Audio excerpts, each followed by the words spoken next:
The 93X Half-Ass Morning Show podcast is sponsored by Standard Heating and Air Conditioning. Standard Heating is having their 94-year celebration. They have special offers just for you this February. Whether you need a new furnace or a tune-up, they have something special for everyone. Visit standardheating.com to save today. The 93X Half-Ass Morning Show. 93. What's today? It's Thursday. Really? Feels like Tuesday. Thursday, baby. It's Thursday. The day you used to get a jump on the weekend and start drinking. But now you drink every day. That's why we're reminding you, it's Thursday. It's not the weekend. It's just Thursday. Yo, DJ, drop that beat. Showtime. Let's go. All right, here we go. Going to try and give her hell for a Thursday broadcast of the 93X Half-Ass Morning Show. We appreciate you listening this morning, every morning. As we sat here today, we're down to 3 or 4 days until this year's Super Bowl. And I am so effing pumped for this ball game, Cubby, I just can't sit still. You know, you echo the nation. That is the sentiment of people around the country for sure. Well, like I said yesterday, I'll watch the game now. I got some numbers, I'm dialed in now with some illegal gambling. So, whatever. Yeah, having a little scratch on the game can always help. Little scratch, he says. Yeah, a couple of bucks. I'll be watching. We were planning the menu yesterday. Oh, yeah, that's always the best part. Yeah. It's fun to have something to look forward. That's more what I'm looking forward to. Exactly. Food. That's pretty much all I look forward to anymore. The older I get, I just look forward to my next meal. Very food motivated. And that's the thing, Cubby, is nowadays the Super Bowl means different things to different people. It ain't just a football title game anymore. Those days are long gone. Some folks still want to see a good ball game, but some are more dialed into the commercials. Some like the halftime show. Some, like Josh was just saying, just looking for a reason to drink and eat and hang out with your family and friends. I was just reading an article here about the halftime show. No more marching bands. You know that. Mm-hmm. And I'm not the type of guy that really gives two pumps who plays the halftime show. Until Weird Al Yankovic gets the call, it's all just background noise to me. And the shame of it all is that Weird Al will never get that phone call. He won't. No. Whenever we talk about the Super Bowl halftime show here on this radio program, our listeners text in and they say things like, well, why not Metallica? Why not the Foo Fighters? Why not TOA or the Green Onion Band? And those are all fair questions. What I was reading here, why don't rock bands play the Super Bowl halftime show anymore? And in case you're a new listener, TOA was my high school rock band, and the Green Onion Band was Josh's rock band when he was a young person. People that came to the show were part of the Onion Ring. That's so great. I love that. Why don't rock bands play the Super Bowl halftime show anymore? Okay, so this year it's going to be Usher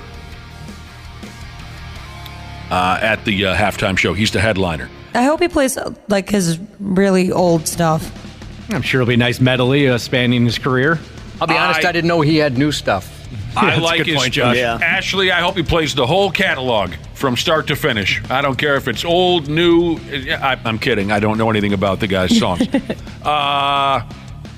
This year makes 14 years since a rock band headlined a Super Bowl halftime show. Who can guess? Who can name the last rock band to headline a damn Super Bowl halftime show? It was 14 years ago. Go! Would it be the Rolling Stones or the Who? I'm guessing the Who. Yeah. Yeah means what? The Who. Ashley, do you have a guess? Oh, gosh. No, I have no clue. How is it that so many of you knew that? 3 out of the 4 of you knew it was the Who. Well, because that was the last one. Yeah. Oh, I don't even remember the Who playing. But that's the correct answer. The Who was the. I'm impressed. I'm impressed that 3 out of the 4 of you knew that. Never crossed my mind. No, I have zero memory of the Who playing the stinking 14 years. And that was, 2010 in Miami. Oof. I haven't seen the Who in a long time, but I heard stories that if you go see them live, Oofda. Oh no. Sucks. Not good? Oh, not good. Oh, I heard Roger Daltrey is... anyway. that sucks. I know, but it just, why not? And the Who is, if that all is true, that their live act is now a garbage pile, they're far from alone. What is the problem with just going home? Yeah. Anyway. Some of these guys just cannot let it go.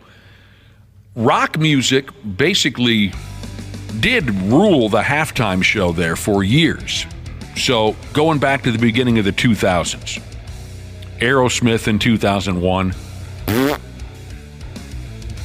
but it was a rock band. U2 a year later, also not exactly one of my favorites. Sting, Paul McCartney, the Rolling Stones, Prince, Tom Petty, Bruce Springsteen, and then, like I said, in 20 plus 10, it was The Who. But since then, it's been a lot of R&B, pop, and hip-hop. So this article that I was reading talks about, could rock make a triumphant return? Oh, also, someone texted in something about the Red Hot Chili Peppers in 20 plus 14. See, were they a headliner? They were a special guest. Yeah, they weren't a headliner. I mean, Right. you could throw Slash in there, although he wasn't a headliner. You got the guests that come in. We're talking about strictly headliners here, okay? Could rock make a return and pump out 5-6 of these in a row? I don't know. There's a list here of worthy candidates who have yet to play. Worthy rock bands who have yet to play the halftime show. Guns N' Roses. Okay. I mean, I'm not a huge Guns N' Roses guy. And the last time I saw them, not trying to be a prick here, but I thought maybe Axl Rose should go home. You know what I mean? Yeah. I filed him under the category of rock stars that might want to just call it. But that's just me. Billy Joel, the Foo Fighters, Elton John, the Eagles. That would be my number one choice, the Eagles. Pearl Jam, really? I didn't know that. I thought Pearl Jam must have snuck in there summers. Bon Jovi, Metallica. Kind of surprised Bon Jovi and Metallica haven't yet either. So apparently the issue is, according to this article, the issue is worldwide attention. When it comes to the NFL, the halftime acts that they choose, it better spark worldwide attention or they're not going to look at you twice. I didn't know that Usher was capable of that. I didn't know that either. But I don't know anything about Usher other than the bare minimum. So it says here, yes, Americans love football, and the Super Bowl is big business here, but it's big business elsewhere too. You know, there are hundreds of millions of viewers for the game.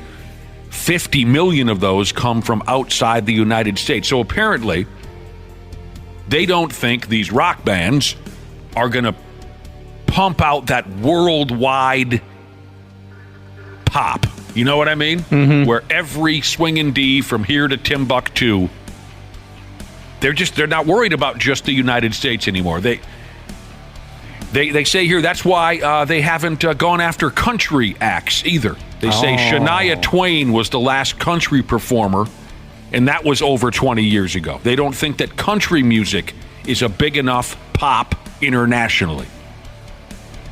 Also assume it has to do with wanting to get that younger demographic.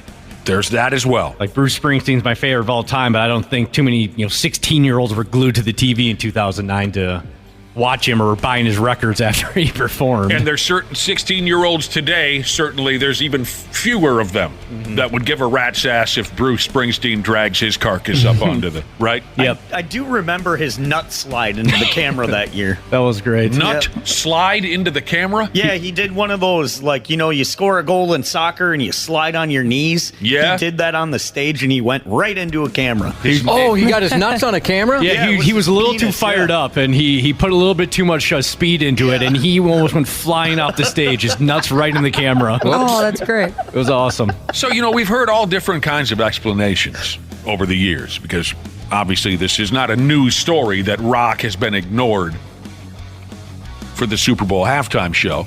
And usually it's answers like what Dana said. They're looking to drag in the young kids, this and that and this and that. I guess I'd never heard this theory that rock bands, country bands, in the NFL's eyes and in the eyes of those who work for the NFL, who make these selections as to who's going to play, they just don't think that rock and country are going to get worldwide excitement, are going to generate worldwide excitement. I'm surprised they wouldn't have Journey or someone.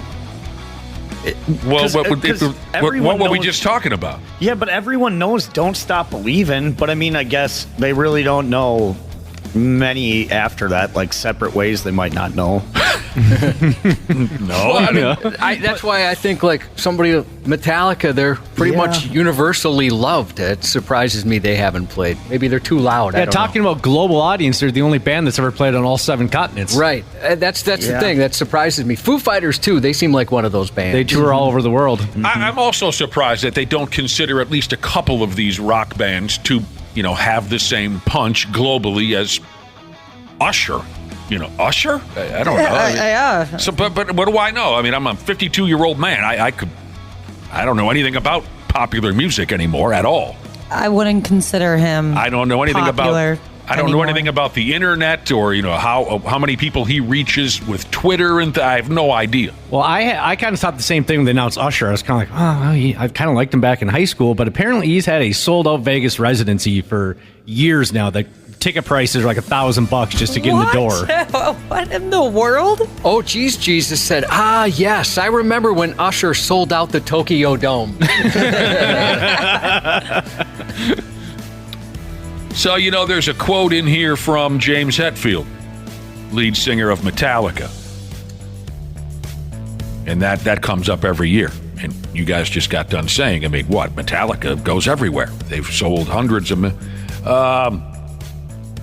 and this, I think James gives the answer to the question, why not Metallica? He says, I can't dance. I don't jump around. I'm not an acrobat. I'm not a variety show. We're a band. We love playing songs. We're not going to fly through the air on a sparkly star with a unicorn. Oh, could you imagine if they did, though? That'd be pretty sweet. Unicorn on fire. Unicorn just farting flames as it flies through the air. And that all makes sense. Just standing there strumming your guitar, that's not going to cut it anymore. It's not. You got to fall from the, what's the word again, Josh, when they do that? Rappel? You got to rappel from the ceiling of the building, and there's got to be 600 dancing sharks or whatever. Lady Gaga came down from the rafters, like you said, then afterwards she jumped off this huge platform, caught a football before landing in a foam pit. I don't see Metallica pulling that off. No, they did. I don't see OBJ pulling that off. That's impressive. Well, they had Rihanna though, and maybe they didn't expect her to be pregnant, but she didn't really do any of that. She kind of just stood up there and barely even danced. But that's Rihanna. Isn't she just insanely popular? Yeah, true. She's probably one of the few people that doesn't really need to be doing anything. There are exceptions to every one of these little theories. Maybe you're wondering who picks the Super Bowl halftime performers. Do you have any idea? I didn't before I read this. No, I figured there was some type of committee. And now Jay-Z, I think, is a big part of the committee. There is a committee, yeah. Who? Jay-Z, the rapper? Jay-Z. Yeah, that comes into play here later. It's their production team, the NFL's production team. They have this is what they say, Josh. They have a panel of experts. They have a director of entertainment. They have a producer and a director of the halftime show. And also, like you mentioned, the NFL's production team is in on the meeting. They put together a short list, and then they start making phone calls. Local representatives make the final call. Local representatives, they say. So who around town do we need to blame for Justin Timberlake just taking a dump on U.S. Bank Stadium stage? Why do we pick him? So you guys have mentioned that before. That was just an awful show. This is very bland. I don't know if awful is the right word. Just kind of more boring. Okay, I didn't see it. It's Justin Timberlake. You can understand why they'd pick Justin. No, yeah, I know, but certainly. Again, he's a huge star, worldwide appeal, certainly. So then, if local representatives make the final call, and maybe they don't get as much power as this story wants you to believe. Local like, come on, are they? I have a hard time believing that you get entertainment directors and producers and production team members, and then they leave the final call to the mayor of Minneapolis, right? You know, you see what I'm saying? Yeah. Uh-huh. Maybe the locals don't have as much power as this story leads you to believe. Maybe But they're just given a choice. Here's the two people. Which one do you want? But because local representatives have some say in it, that's why a lot of artists are saying, well, then when the game is in San Francisco, how come you're not calling Journey, Metallica, Carlos Santana? How come you're not? Probably because those locals don't have quite the pull that you might think they do. And here's Jay-Z. Jay-Z, his Rock Nation Entertainment Company, was brought on board in an advisory role with the NFL a few years ago. So since then, it's been a lot of rap and hip-hop. That's another theory that people have. Well, it's Jay-Z making the call. So in the meantime,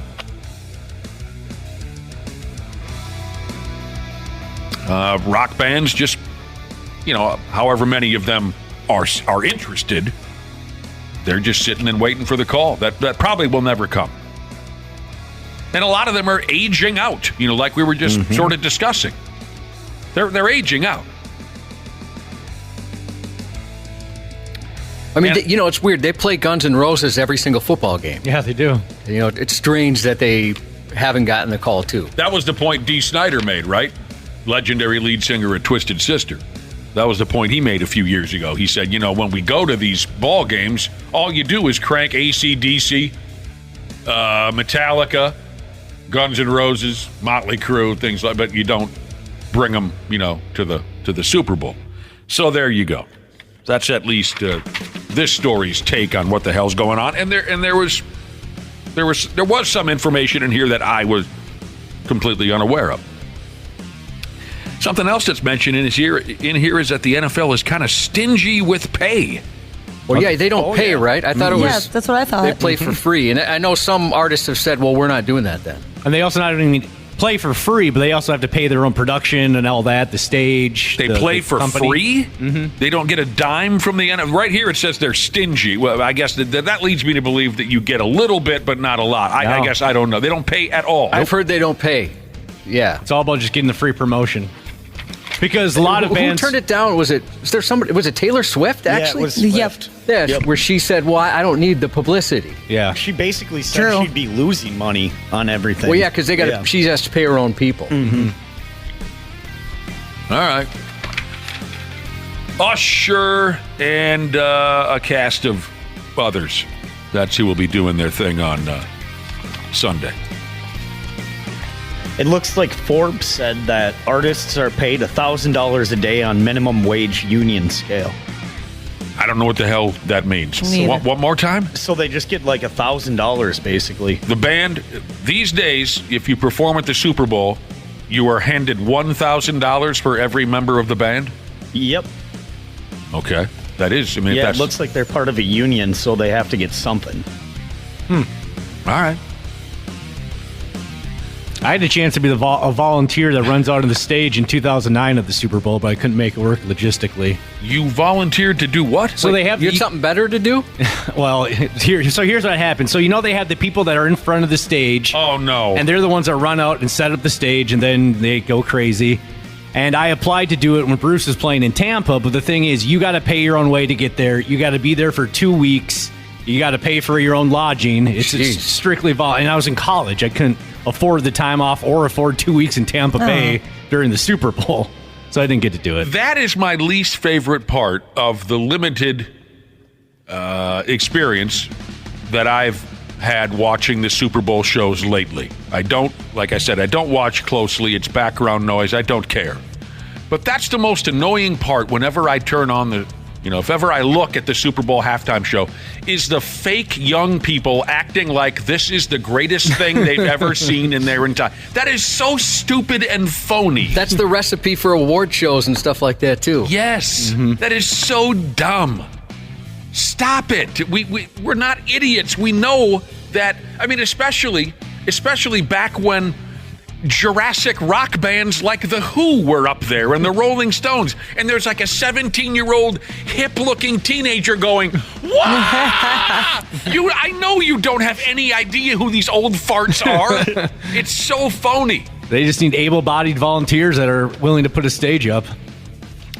Dude, and you were willing to go through all of that, at least you thought about it, just to be close again to Bruce Springsteen? Yeah, would have been awesome. How'd you get picked for that?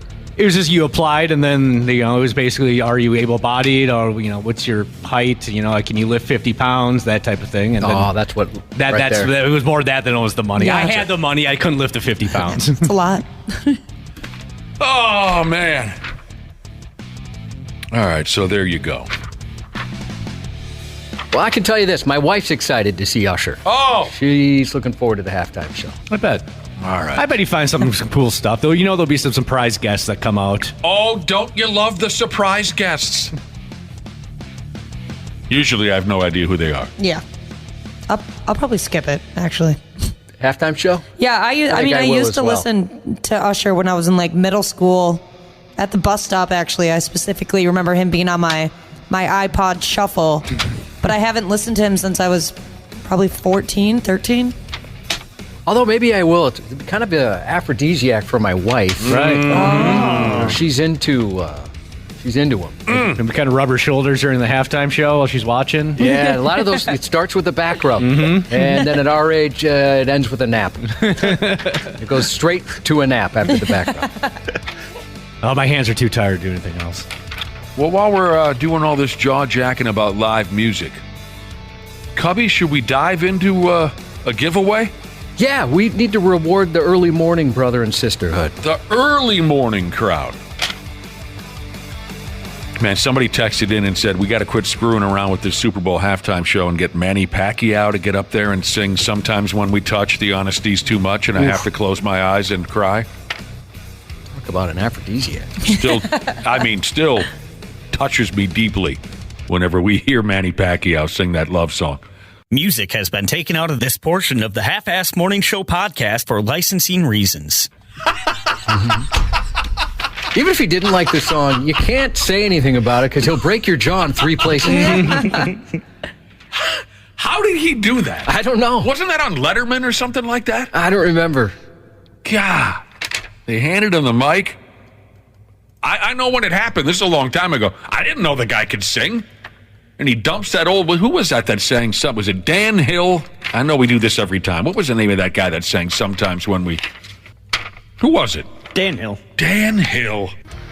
Well, I got some listeners that are mad out there about this Super Bowl halftime show. Oh, for what purpose? Well, broken lifted 79 Chevy, Jesus says. Metallica and Foo Fighters don't draw attention, but some BS washed up rapper from 20 years ago does. What an effing joke! I didn't know people felt that passionately about something that doesn't matter at all. Kind of doing a character voice there. I'm not sure he's that aggravated, but let's get somebody into this is going to be a big show. Right now on the Luther Bloomington Kia text line, text LOVE to 651-989-9393 for your shot to win tickets to Green Day and Smashing Pumpkins August 17th at Target Field, the ballpark. Plus a gold-tipped rose that'll last forever from Arthur's Jewelers. And this prize is furnished by Live Nation and Arthur's Jewelers. Green Day and the Smashing Pumpkins playing together, Cubby. Yeah, I know. I've had a few people reach out and do the old, how do you get tickets for something like that?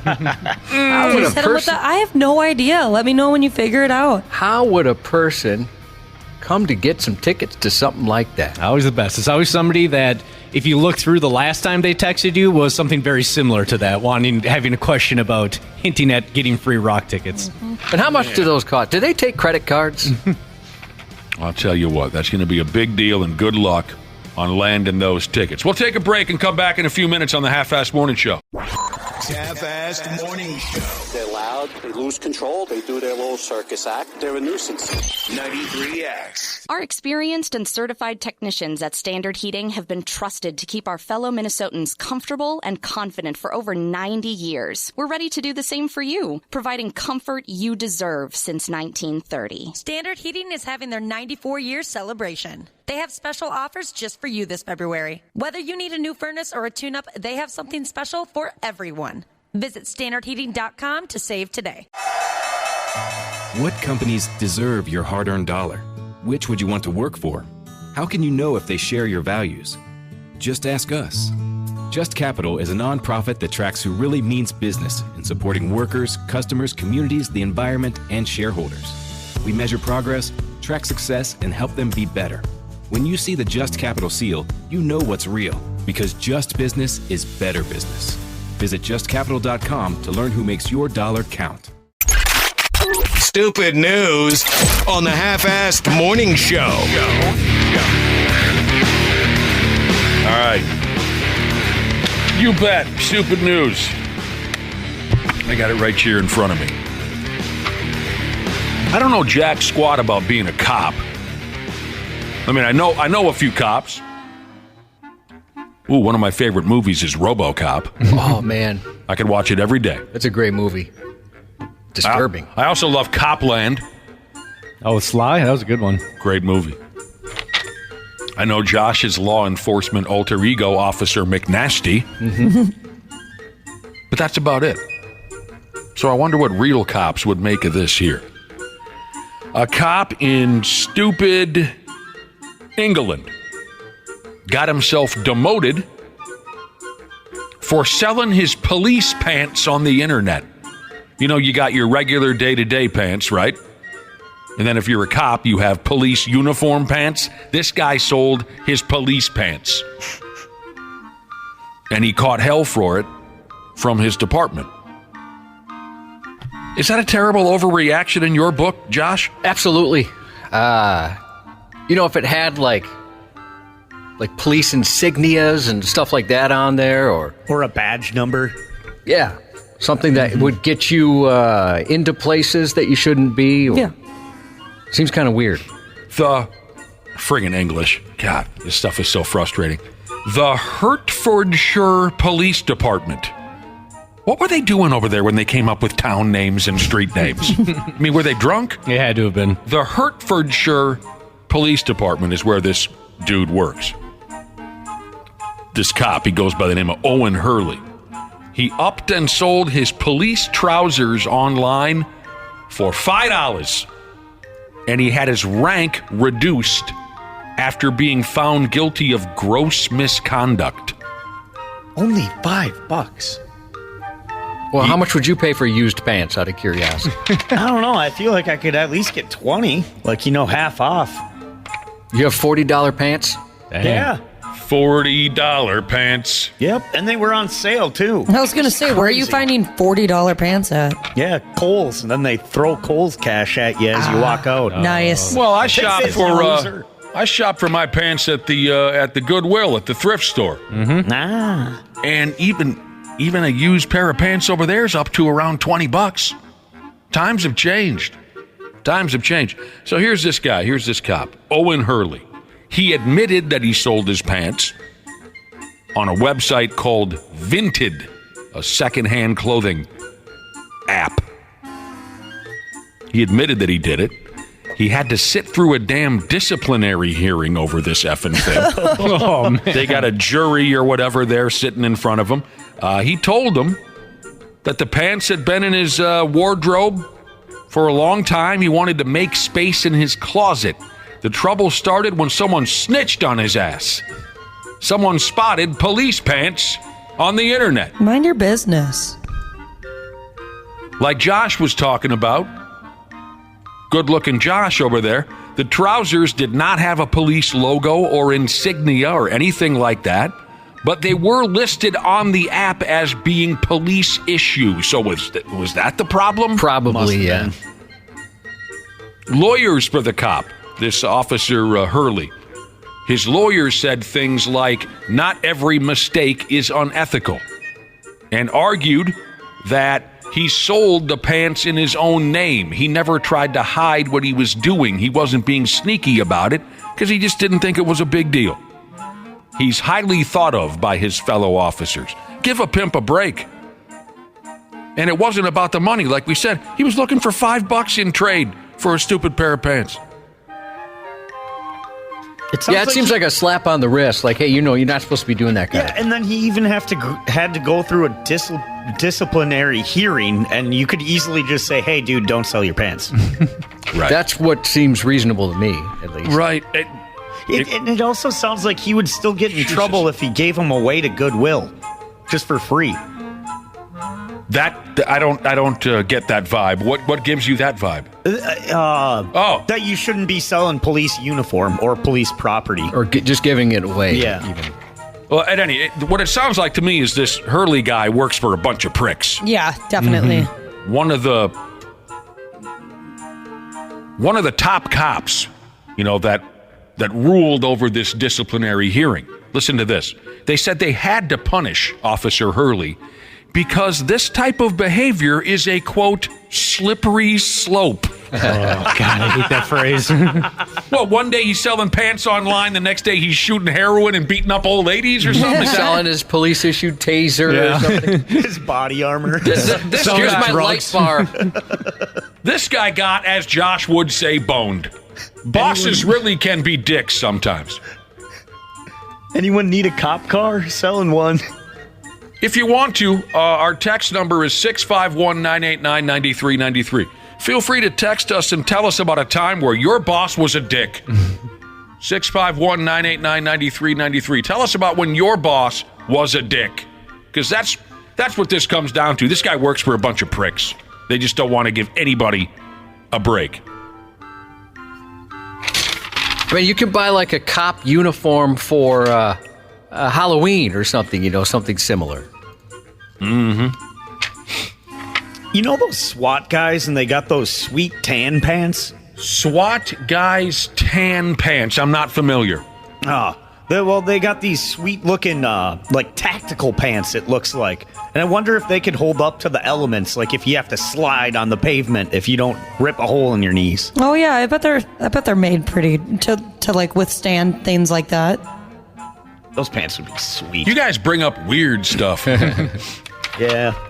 I hear someone texting in saying, well, you can't have people impersonate a cop. Well, I don't think the pants are going to be the deal breaker for me. There was nothing on the pants that indicated they were police pants. It was just I'm just going to take a stab. They were just blue slacks. It's blue, gray, I don't know what. Cops around here wear blue or brown, right, in the state patrol? Mm-hmm. So that's all it was. It was just a pair of pants. There was nothing on it that said police or nothing. Yeah. So it wasn't like you can put those pants on and fool your neighborhood into you being a law enforcement officer.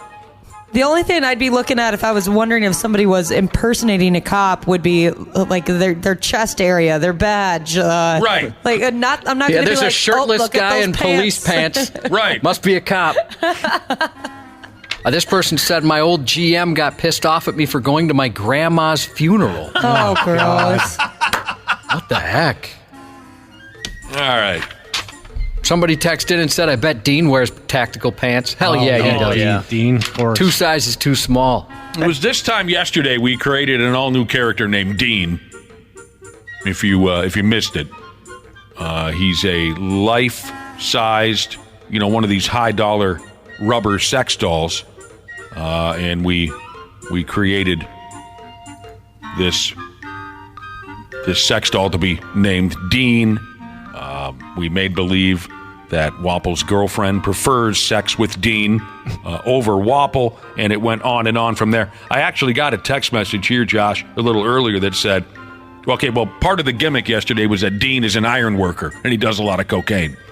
I got a text, Josh, that said, I kid you not, I work with an iron worker named Dean, and the guy is built like he throws full Thanksgiving turkeys in a food fight. Perfect spirals, too. Text us. Tell us about when your boss was a dick. What were we talking about? Okay, yeah, this cop. Pants. Pants, right. We were talking about pants. Sticking with the same theme now.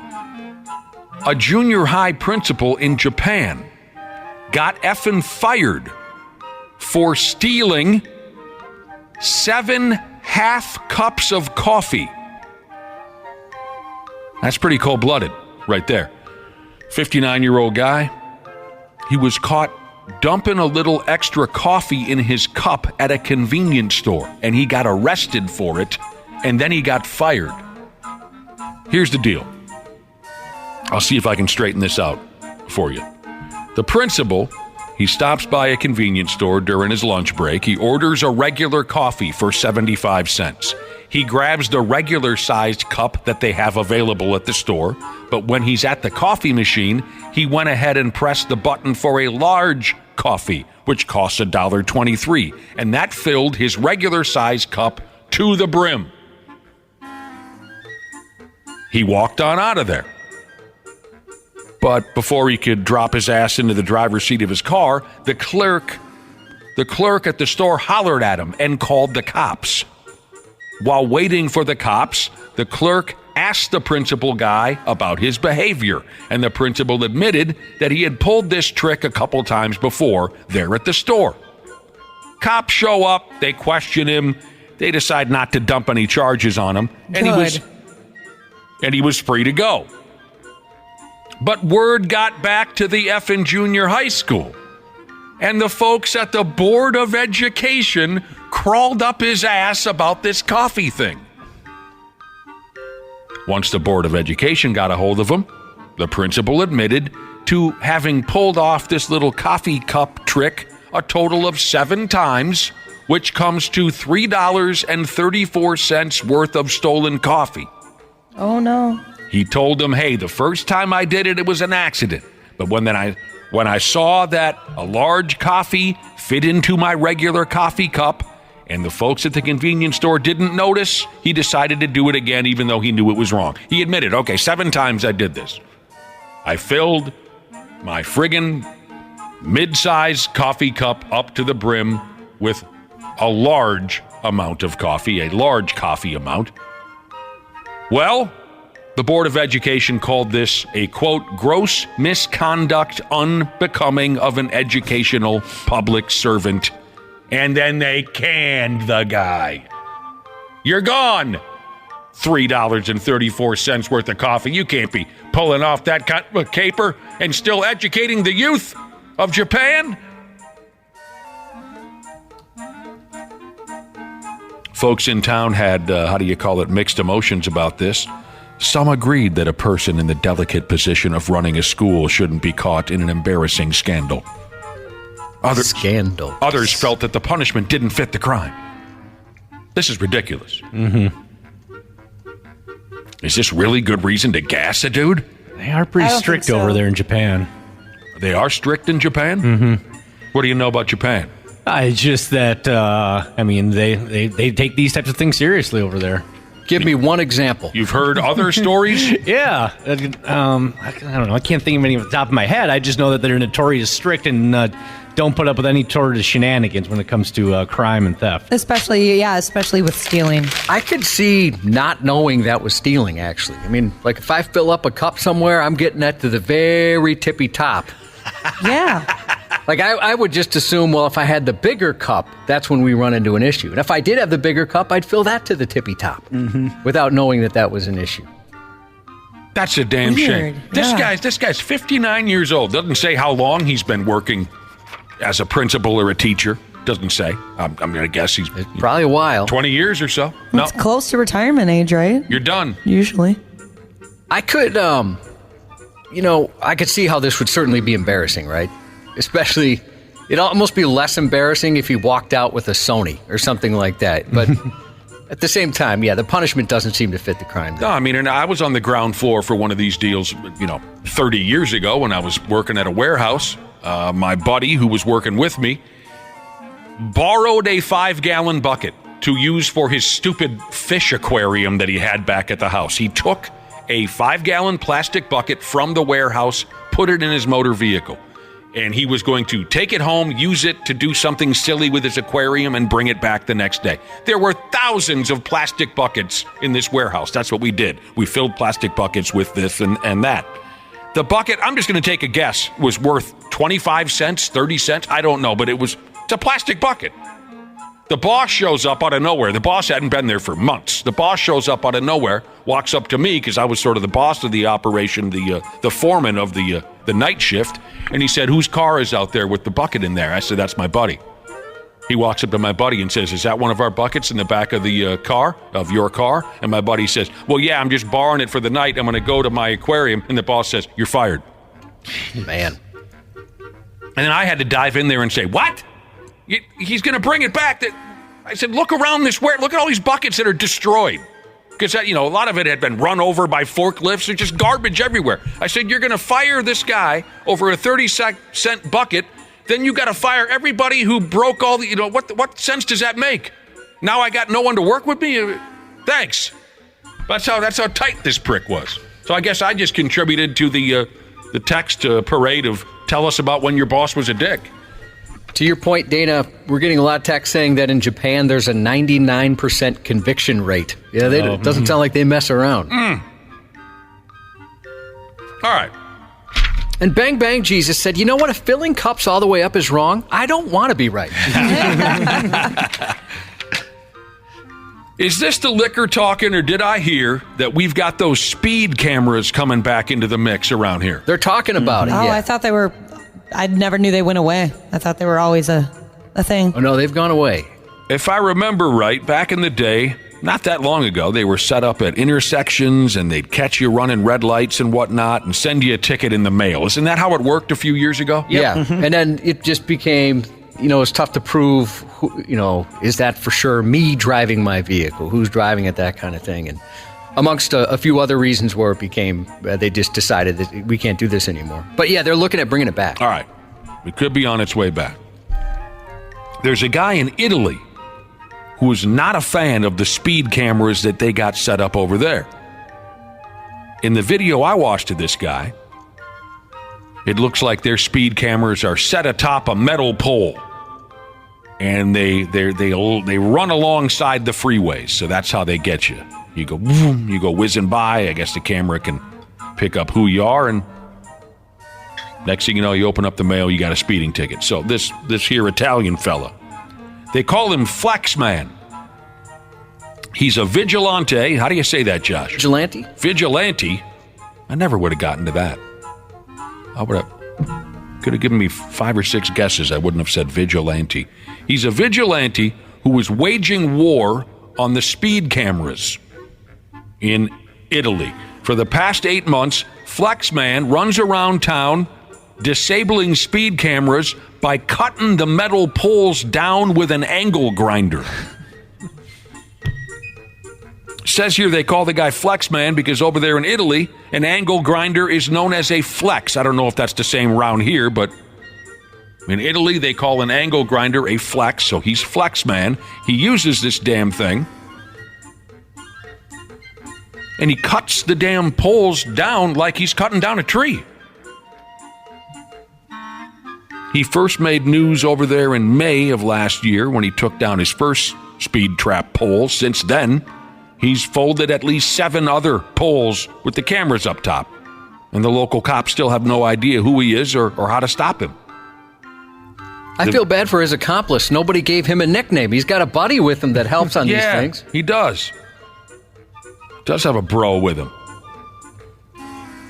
So he carries out his missions in the middle of the night, usually between 1 and 2 in the morning. He creeps up on the roadside speed camera poles and he grinds away at the base of the sumbitch, and down they go. Italians see him as a sort of modern-day Robin Hood fighting against the system. But the cops are pissed. They say he's a douchebag running around causing tens of thousands of dollars in damages and making the roads less safe. So, Flexman and the people rooting for him, they think there are too many damn speed cameras. And they think speed cameras are just a way for the cities and counties or whatever to make a pile of money by handing out speeding tickets like Halloween candy. The local cops said Flexman has inspired copycats all over Italy. There are other wild cards running around in the middle of the night cutting down speed cameras. I'll tell you what's going to happen, Cubby. Someone's going to end up with an arm off. Yeah, sounds dangerous.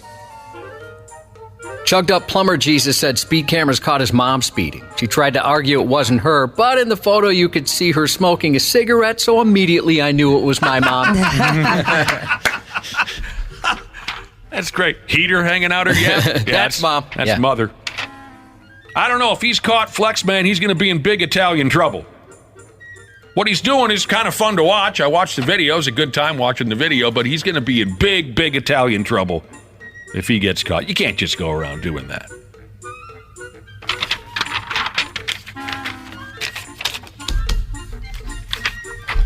All right, what is this now? Are you buying this, Josh? Nose pickers are more likely to get Alzheimer's disease? You know, I've heard that before. Yeah, I did too. Isn't everybody a nose picker in some way? Sometimes you have to. Mm-hmm. Well, yeah, but then there are others who just finger their nose all damn day, and then you got the booger eaters and all those. It's speaking of a slippery slope, you know, that's everyone's got to fetch one out of there now and again. Yeah, that's my point. I mean, everybody does. Not everybody has Alzheimer's, so maybe it's just the extreme ones, like Dana. There you go. There you go. Nose pickers are more likely to get that Alzheimer's disease. Studies and surveys and all that action happened. And it says here there was strong evidence that people who frequently pick their noses are at higher risk of developing Alzheimer.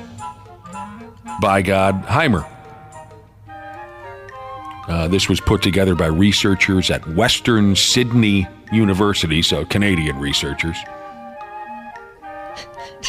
And here we go. I'm going to take a crack at some big damn words here.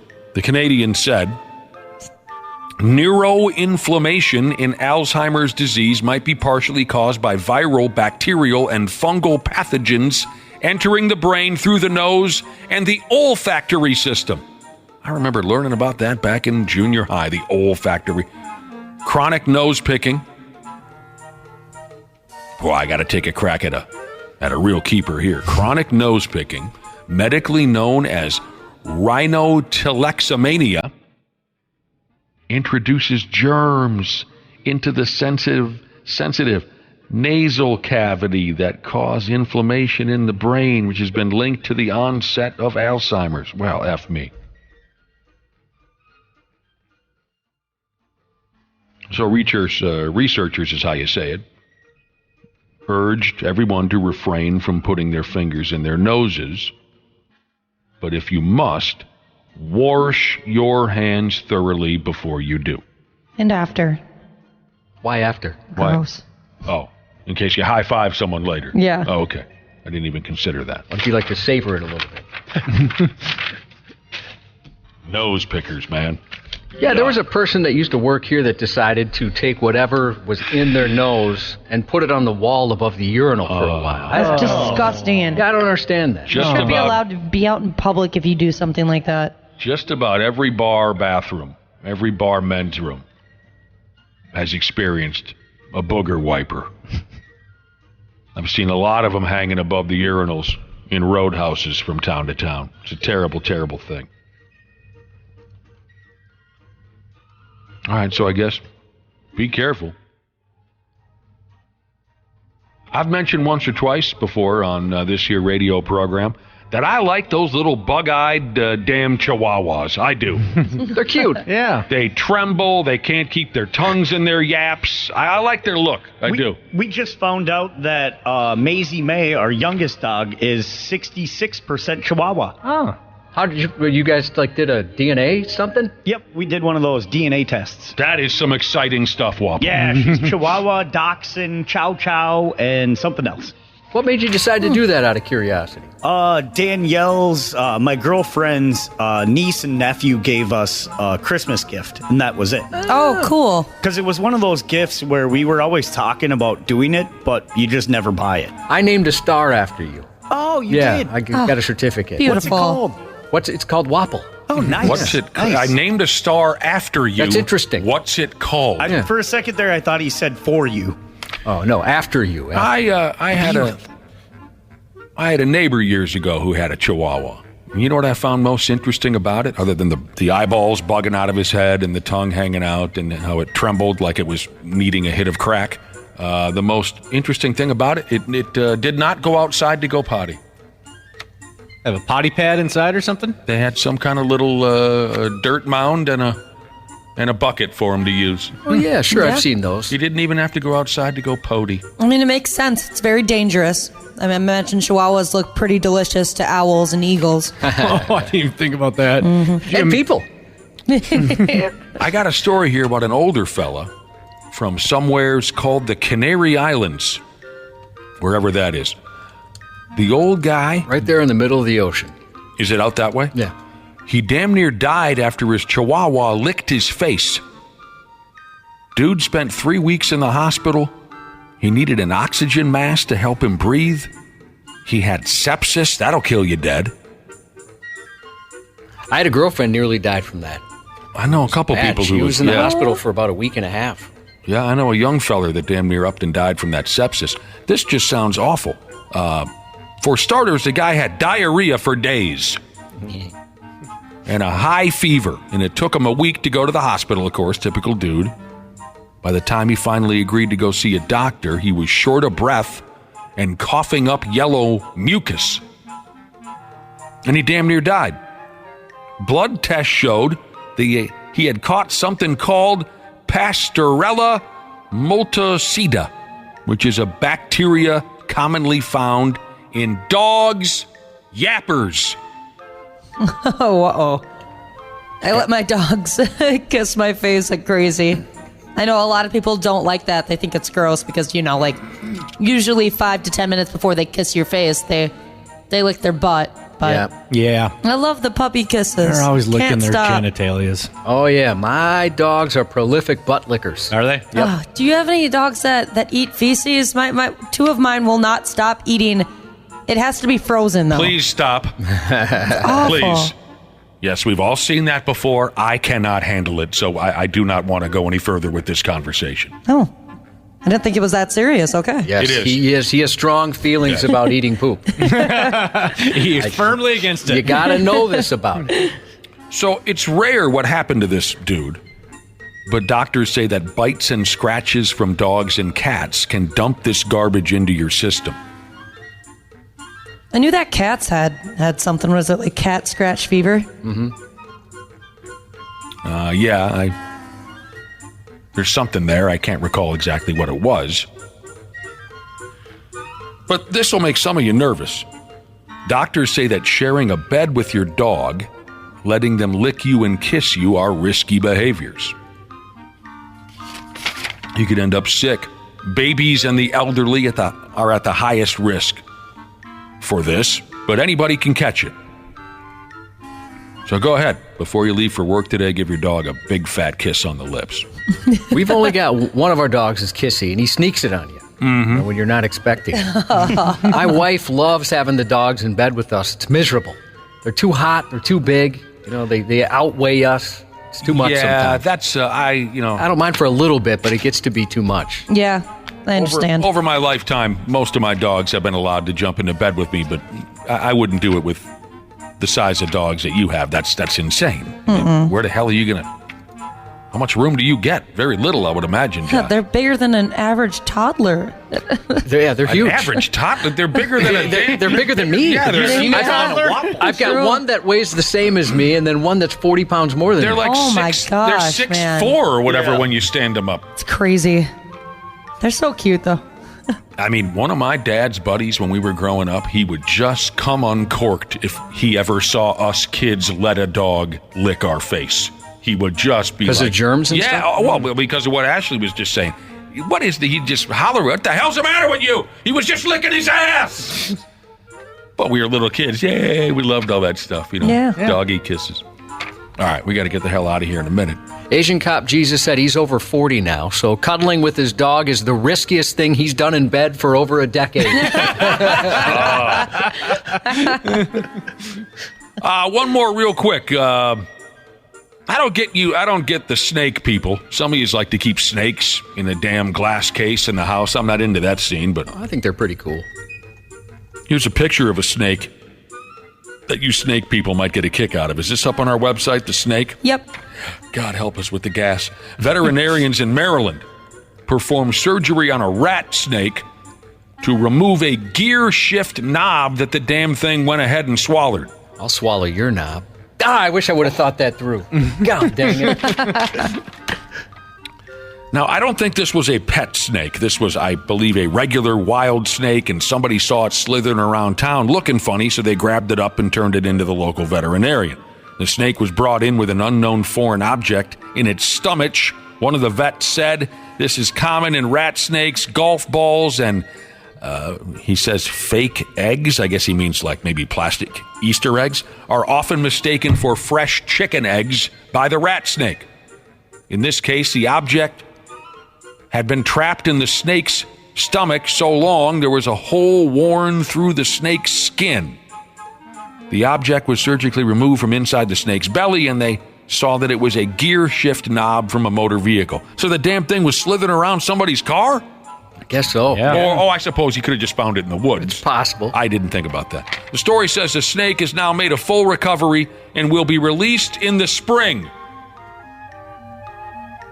I think they're holding on to that thing for a while, eh? It's a long recovery. That's a huge hole in there. I know. So you like the snake in a bucket over at somebody's house gimmick, Josh? Yeah, I don't think I'd ever want to own one, but I do think they're pretty cool. I wanted one for a really long time, Did but you? my mom was like, absolutely not. Yeah, I don't know. I think they're cool. Hey, Wapple, real quick. You said that you were gifted a DNA test for dogs for Christmas. And what was the makeup of your dog again? You found this out? Chihuahua. But it was like 66% Chihuahua. Yeah, you named a Chihuahua, few things. Dachshund, Chow Chow, and something else. Because we got a text from a gentleman named Michael who said, why do I think Wapple's DNA would come back with similar results? Wait, I'm not supposed to take the test? Sports on the 93X Half-Assed Morning Show. Does anybody else think that this Roman numeral isn't quite catching on? Right? After Super Bowl III, you lost me. I don't know what the hell's going on. There's a reason no one else is using Roman numerals. They suck. It's a bad idea. You know where we should use, I got thinking about it. You know where we should use Roman numerals is on our passwords, on our bank accounts and stuff. Seriously, I don't think anybody could figure them out. You could literally put your date of birth on your password in a Roman numeral. Do you know what Justin, if I used a Roman numeral with my date of birth, would be if I used a Roman numeral? It'd be Justin XXIVILIXVIIXLIVIIXI. You make one of those lowercase, the Russians aren't hacking into that. What the hell's going on around here? Yeah, I'm totally lost with Roman numerals. Wasn't it this time last year? Maybe we were talking about the Super Bowl, and a couple of you here proved that you know Roman numerals. I'm totally lost with that stuff. Yeah, I don't know them at all. You never learned them in school, or you did and you forgot? If we were ever shown Roman numerals in school, I have zero memory of it. I'm decent at them thanks to Rocky movies and WrestleManias. Because WrestleMania still uses the Roman numerals as well. Totally loses me every single time. Yeah, I'm trying to remember how young we were. Maybe the year was MCMXCIII, a.k.a. 1993. That's tough. Good thing it doesn't come into play more than once a year for me. Here's the deal. Our pal Marcus Polino got to be the hero last night for the Pigs playing in Chicago. He got the game winner about halfway through the third period. That broke a 1-1 tie. Pigs win 2-1. Let me tell you something. Last night's game is not going to be part of any season-ending highlight reel. Jeez Louise. I tried my best to stick around with that hockey game, but holy balls was that boring. Yep. Good Lord. But they got the win. Who cares, right? Yep. That's what everyone says. They got the win. Yeah, they got the win. And there have been 35 other times this season that a team has gotten a win over the Blackhawks. They're 14-35-2. Yeah, you know, they're... Yeah, they were not good last year either. Struggling a little bit. That hot shot kid, he hurt himself. Tonight, I'll get out of your way here just after I tell you what's going on tonight. Golden Gopher women's basketball is at home against Ohio State. That's 8 o'clock on Peacock. And then an hour earlier than that, you can punch up Bally Sports North. The Wolves play in Milwaukee tonight against the Bucks starting at 7 o'clock.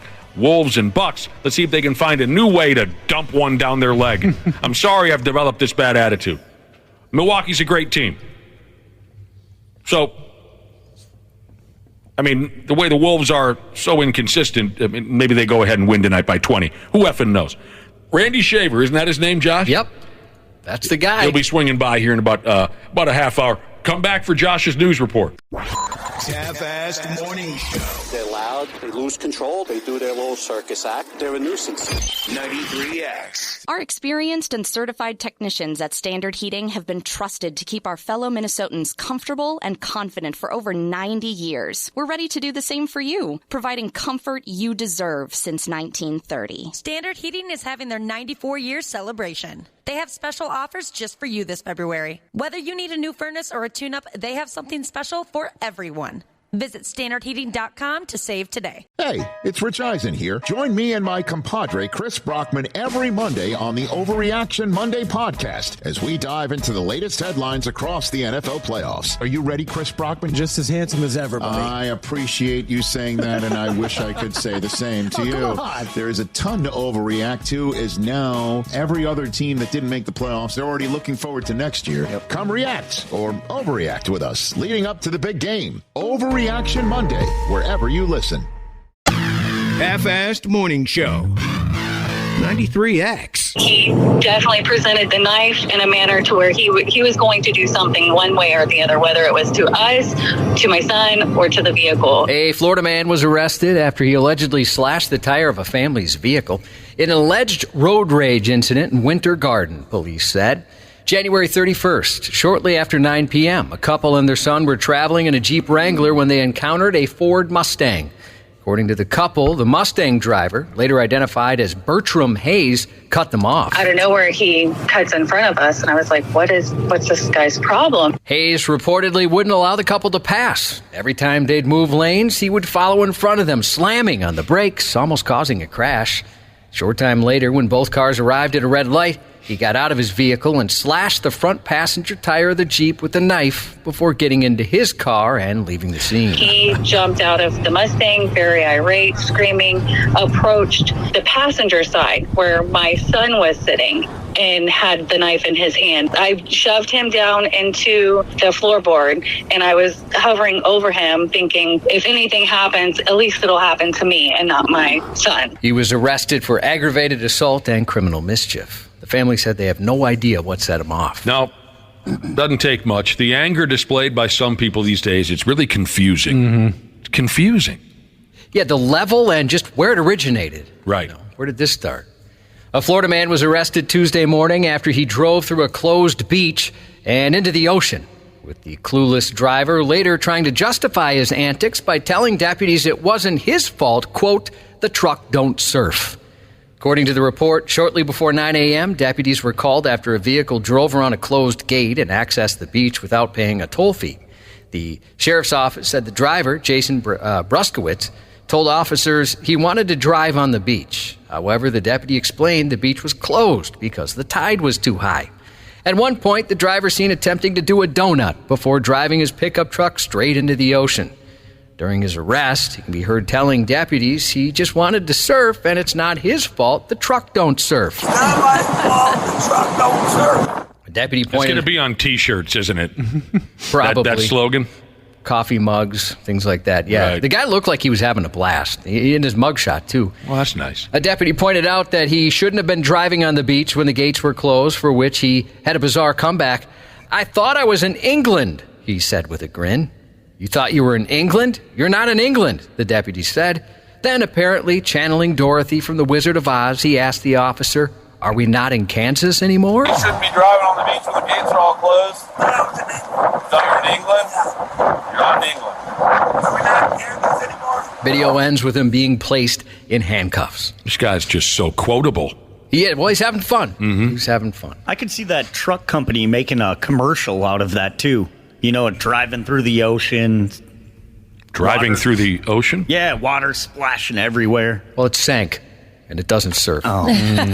You are off the marketing team. Darn it. A driver was arrested after he was caught speeding through a red light Saturday night in Florida.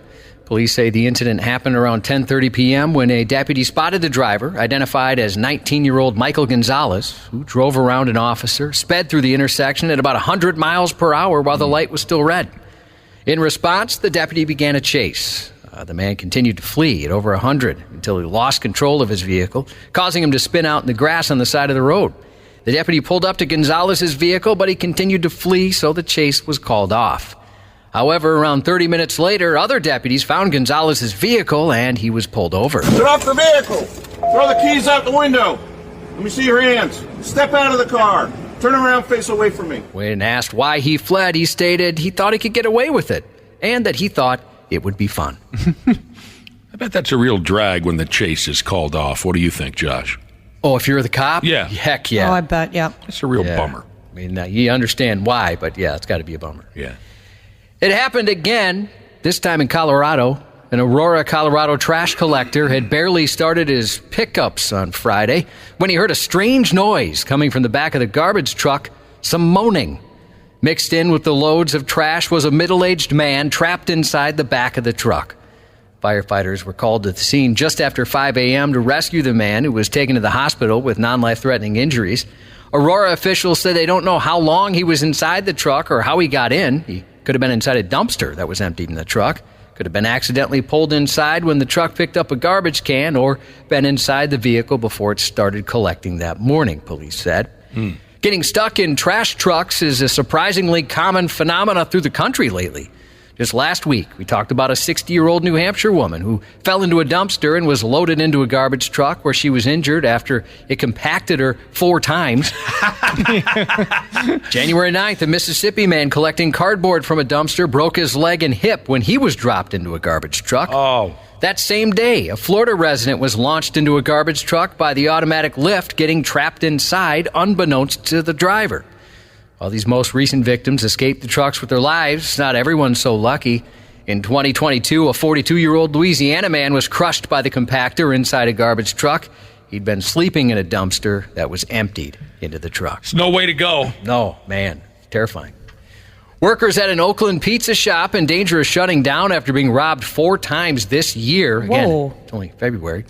Took matters into their own hands last week, fighting off the most recent crook. Cybel's pizza employees can be seen on security footage trying to fend off a robber with a hammer about 10:30 p.m. Friday night. After appearing to scare the thief off, he quickly returned and reached over the counter for the register. A desperate cook suddenly hurls a recycling bin at him from before he fled. They tried to steal the register. Another of my 2 employees, he grabbed the hammer. So he was like, we had to defend, and he threw it to his foot so they can leave. He came into the shop again, and they were like trying to catch them. They were very, very brave. The robber was arrested soon after. Friday's robbery was the 4th such incident in just over a month. The restaurant's owner said she's had trouble retaining employees as a result of the surging crime in the area, which she says is also keeping customers away. Sales are dropping down because nobody wants to come out. Nobody. They're scared for their safety. 20% of the sales. We're worse than the pandemic. California's governor announced Tuesday he'd be sending 120 California Highway Patrol officers to Oakland to help fight crime, which has become terrible. Yeah, that sounds great. Yeah, they're just over it at this point. An alleged drunk and fully naked Florida man was arrested Monday after he was caught casually strolling through an airport terminal before he attempted to walk past security. I seen that. You saw it? Pretty much right where you're standing. That's insane. It was insane. 36-year-old Martin Evtimov parked his car on the sidewalk of the Fort Lauderdale Hollywood International Airport before entering the building and putting his entire body on display. Footage from inside the terminal captured the man nonchalantly walking through the check-in lanes of the Terminal 1 as passengers diverted away from the naked man. He eventually made his way to the airport's TSA security line, strolling past several agents and apparently talking to himself. Uh-oh. The clothes-free man rerouted away from the screening area and attempted to open a door marked restricted access. He eventually made his way past the screening area to the baggage inspection line, where he was met by sheriff's deputies and more TSA agents. Then in Australia, a 27-year-old woman wearing what appeared to be leather lingerie was charged with drunk driving following a collision with an e-bike in Sydney's Moore Park about 3:45 a.m. Sunday morning. The 29-year-old cyclist was taken to a hospital to treat his injuries. Leather lingerie. Yeah, it was quite an interesting photo they had of the woman there. Boy, I a little bet too hammered to drive. You'd cut a sweat, wouldn't you? Wearing leather. Yeah, that could Didn't even think of that. Gotta cut those things off you at the end of the day. Start to create a paste I wouldn't want anybody to have to deal with. You'd smell a little bit after a while. Sometimes criminal charges can have some odd names, and that can paint a completely different picture of what actually occurred. For example, the charge of shooting or throwing a deadly missile doesn't mean the suspect used a self-propelled, airborne ranged weapon of war. Rather, it means they tossed something at a person or property. And for a North Carolina man, the official charge levied against him sounds a lot different than what he actually did. 27-year-old Joshua Sanders was arrested for molesting a fire extinguisher. I'd ask them to change the charge. Yeah. Really? A fire extinguisher found damaged at a historic North Carolina courthouse led law enforcement to arrest Sanders for his role in the act. Upon reviewing surveillance footage Friday, they determined Sanders had broken into and damaged a fire extinguisher housing unit. He then proceeded to willfully misuse and discharge the extinguisher into the grounds of Courthouse Square. Officers also determined the device had to be taken out of service due to the damage. He was arrested and charged with molesting a fire extinguisher. His mugshot is up on 93x.com. Is he something to see? I think so. Yeah, he looks like he would molest a fire extinguisher. Now, keep in mind, he didn't have sex with it. Right. That's the name of the charge. I would have to, start something on fire. Just to throw arson in there or something. A Tennessee man wanted for attempted murder pulled a bag of cocaine out of his rectum in front of officers who arrested him. Memphis police received a tip Thursday. A man with an attempted murder warrant, Ramon Ivory, was selling drugs outside a gas station. Officers allegedly watched him make a number of hand-to-hand transactions at the store before a task force moved in. After he was placed in the back of a police car, he told officers he had drugs in his butt. The officers let him out of the car so he could, quote, dig for it. Oh, gross.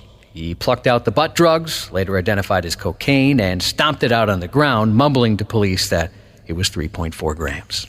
I don't think I could watch somebody do that. No, me neither. Mm-mm. I would turn away, and likely the bad guy would get away because my eyes would be closed. I couldn't watch somebody haul anything out of their ass. A Florida woman was arrested after deputies said they recovered enough fentanyl from her bra to kill about 24,000 people. Holy cow. 24,000 people. They said the woman was pulled over for a traffic stop Thursday night. During that time, they found a sunglasses case in her bra, which contained all kinds of fentanyl. Apparently, they said it was enough to kill 24,000 people. That's some deadly boobs. Serious fentanyl. Mm-hmm. A Canadian drug dealer with an entrepreneurial spirit was busted for passing out free samples of cocaine stapled to the back of a business card. 30-year-old Syed Razavi was caught Saturday with more than 50 dime bags of portioned drugs and a mostly empty box of cards, which were made out under the alias Alex Lee. Cops had been on the hunt for the mysterious Lee since Christmas Eve when they were tipped off to a man offering the cocaine samples to gamblers outside a casino in downtown Calgary. Oh, it's a good target audience. The casino folks? Yeah. The officers executed a search warrant on his nearby home where they allegedly found almost 60 grams of cocaine and dozens of baggies and the business cards, as well as a digital scale with drug residue and about $1,200 in cash. Hey, you know, it's like it was always a joke. Here, first one's free, kids. Yeah. Tell your friends. Mm-hmm. Shocking footage shows the moment a quick-thinking Texas police officer saved a woman choking on the side of a busy highway last month. When Officer Chad Stevens got out of his car, the woman was gasping for air, holding her neck. Turns out she was choking on a piece of gum. I didn't even know you could do that. The motorist, who police only identified as Samantha, told the cop the piece of gum got stuck in her throat after another driver entered her lane and cut her off, causing her to breathe in sharply. You know what it was, your gum? Yeah, somebody swerved in front of me and I got scared. Over the next several minutes, she frantically searched for someone on the road to help. Officer Stevens performed the Heimlich maneuver on the woman until the gum was dislodged and she could breathe again. I'm glad I was at the right place at the right time. And like I said, that's what we're here to do. The police department commended Stevens for his quick thinking and life-saving actions. That's effing funny. Gum. Oh. I know I'm going to die from choking on an apple. I take too big a bite and I eat them too fast. You should get into it. And I do it on the treadmill. I know that's how I'm going to do it. You do eat them pretty fast. I've seen you eat an apple here before. Huge bites. It's not just apples. You take big bites of every damn thing. Well, not everything. Just apples. For whatever reason, I just go for it with apples. Yeah. Is it because maybe I totally understand where you're coming from. Once in a while, I will also eat an apple. I know some of you probably don't believe that, but it's true. Once in a while, I'll end up eating an apple. Now that we're talking about it, I also take large bites, but I think for me personally, it's because I want to get it over with. You know what I'm saying? You're not savoring that apple. No, I mean, they don't taste bad, but they're just not the good. So I guess I kind of just want to get it over with as quickly as possible. You don't like apples? Nah, they're okay. I'm a fan. I'm not going to savor it. Yeah, I get it. I'm never really craving an apple. Fruits and vegetables, I want to get it over with.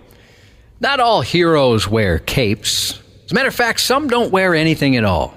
With only towels around their waists, patrons aboard a floating sauna in a Norwegian fjord rescued 2 people whose car had plunged into the water. The driver had thought the vehicle was in park when he hit the accelerator. As the car went down, the 2 occupants escaped and were on the roof of the vehicle as the sauna raft headed toward them. Nikolai Nordahl, the skipper, said with good help from 2 of the guests, we got them up. They warmed up in the sauna, he said. The wooden sauna rafts that operate on the fjord in Oslo are electrically powered, allowing people to take part in the much-loved Scandinavian pastime in peace while enjoying the natural beauty of the area. The car was recovered from the water. I don't know if I want to be rescued by naked people. I just wait. I'll wait for the next one. Hey, they were naked, huh? Yeah, naked. The 2-episode Season 2 premiere of Halo debuts today on Paramount+. Based on the popular Xbox video game franchise, Halo follows the exploits of intergalactic super soldier Master Chief as he and the United Nations Space Command go up against the Alien Covenant forces. New episodes will be released every Thursday through March 21st. I like the first season. Yeah, I'm glad it's back. I've seen better TV shows in my life. This is a TV show based on a video game? Yep. And it's called what again? Halo. You like it, Cubby? I do. What don't you like about it? I don't like when they turn video games into TV shows very much. I love it. Yeah, I like it too. So you haven't... They could usually do a better job at it, and in this case, I think so too. Well, Mrs. Hollywood over there, huh? Me and my director degree. Is that a thing? Don't think so. I haven't gotten into the Halo one just because I loved Red versus Blue that they did with Rooster Teeth. And people would just play the game and then they would overdub funny scripts over the top of it. It was hilarious. I don't know. I like it. Now I feel shame for liking it. Don't feel shame, Josh. No shame. Teed up golf card number 3. Our final card for 2024 goes on sale tomorrow at 9 a.m. Golf 7 area courses save $200. Dang. Like the previous 2, these are expected to sell out, so get yours at 93x.com. Scott Evil from the Austin Powers movies and the voice of Chris on Family Guy, Seth Green, is 50. I think that's funny. Vince Neil of Motley Crue, 63 today. Oh. North Star legend Dino Ciccarelli turned 64. Oh, wow. See? That's special right there. Dino. Author of The Firm, The Client, The Rainmaker, The Pelican Brief, and more, John Grissom turns 69. Happy 28th birthday to Sit Like a Frog Jesus from Legal Drug Slingin' Jesus. Happy birthday to Dangly Head Jesus, who I've been told is a great guy to work for and very much appreciated. That's nice to hear. Happy birthday to you both. And that's 93X News. Care 11's Randy Shaver on the Half-Assed Morning Show. I want to break the bank and I want to be a part, of an organization, that wants me and to really give me what I deserve. So I feel like, eventually, the Vikings will, do what they need to do to have me in the building. But I don't really know at this very moment. Only time will tell. Of course, I would, want to stay. And that's why I've been calling home ever since I got into the league. Randy Shaver. Good morning. What's going on, smart mouth? Nothing. Here we go. Shane O'Mac. So what do you think? Josh had some audio there in his intro, Randy Shaver. Are the Vikings going to be able to sign that Justin Jefferson jerk or what? Oh, I think they're going to at some point. They're going to certainly make a great effort to. Can they afford that guy?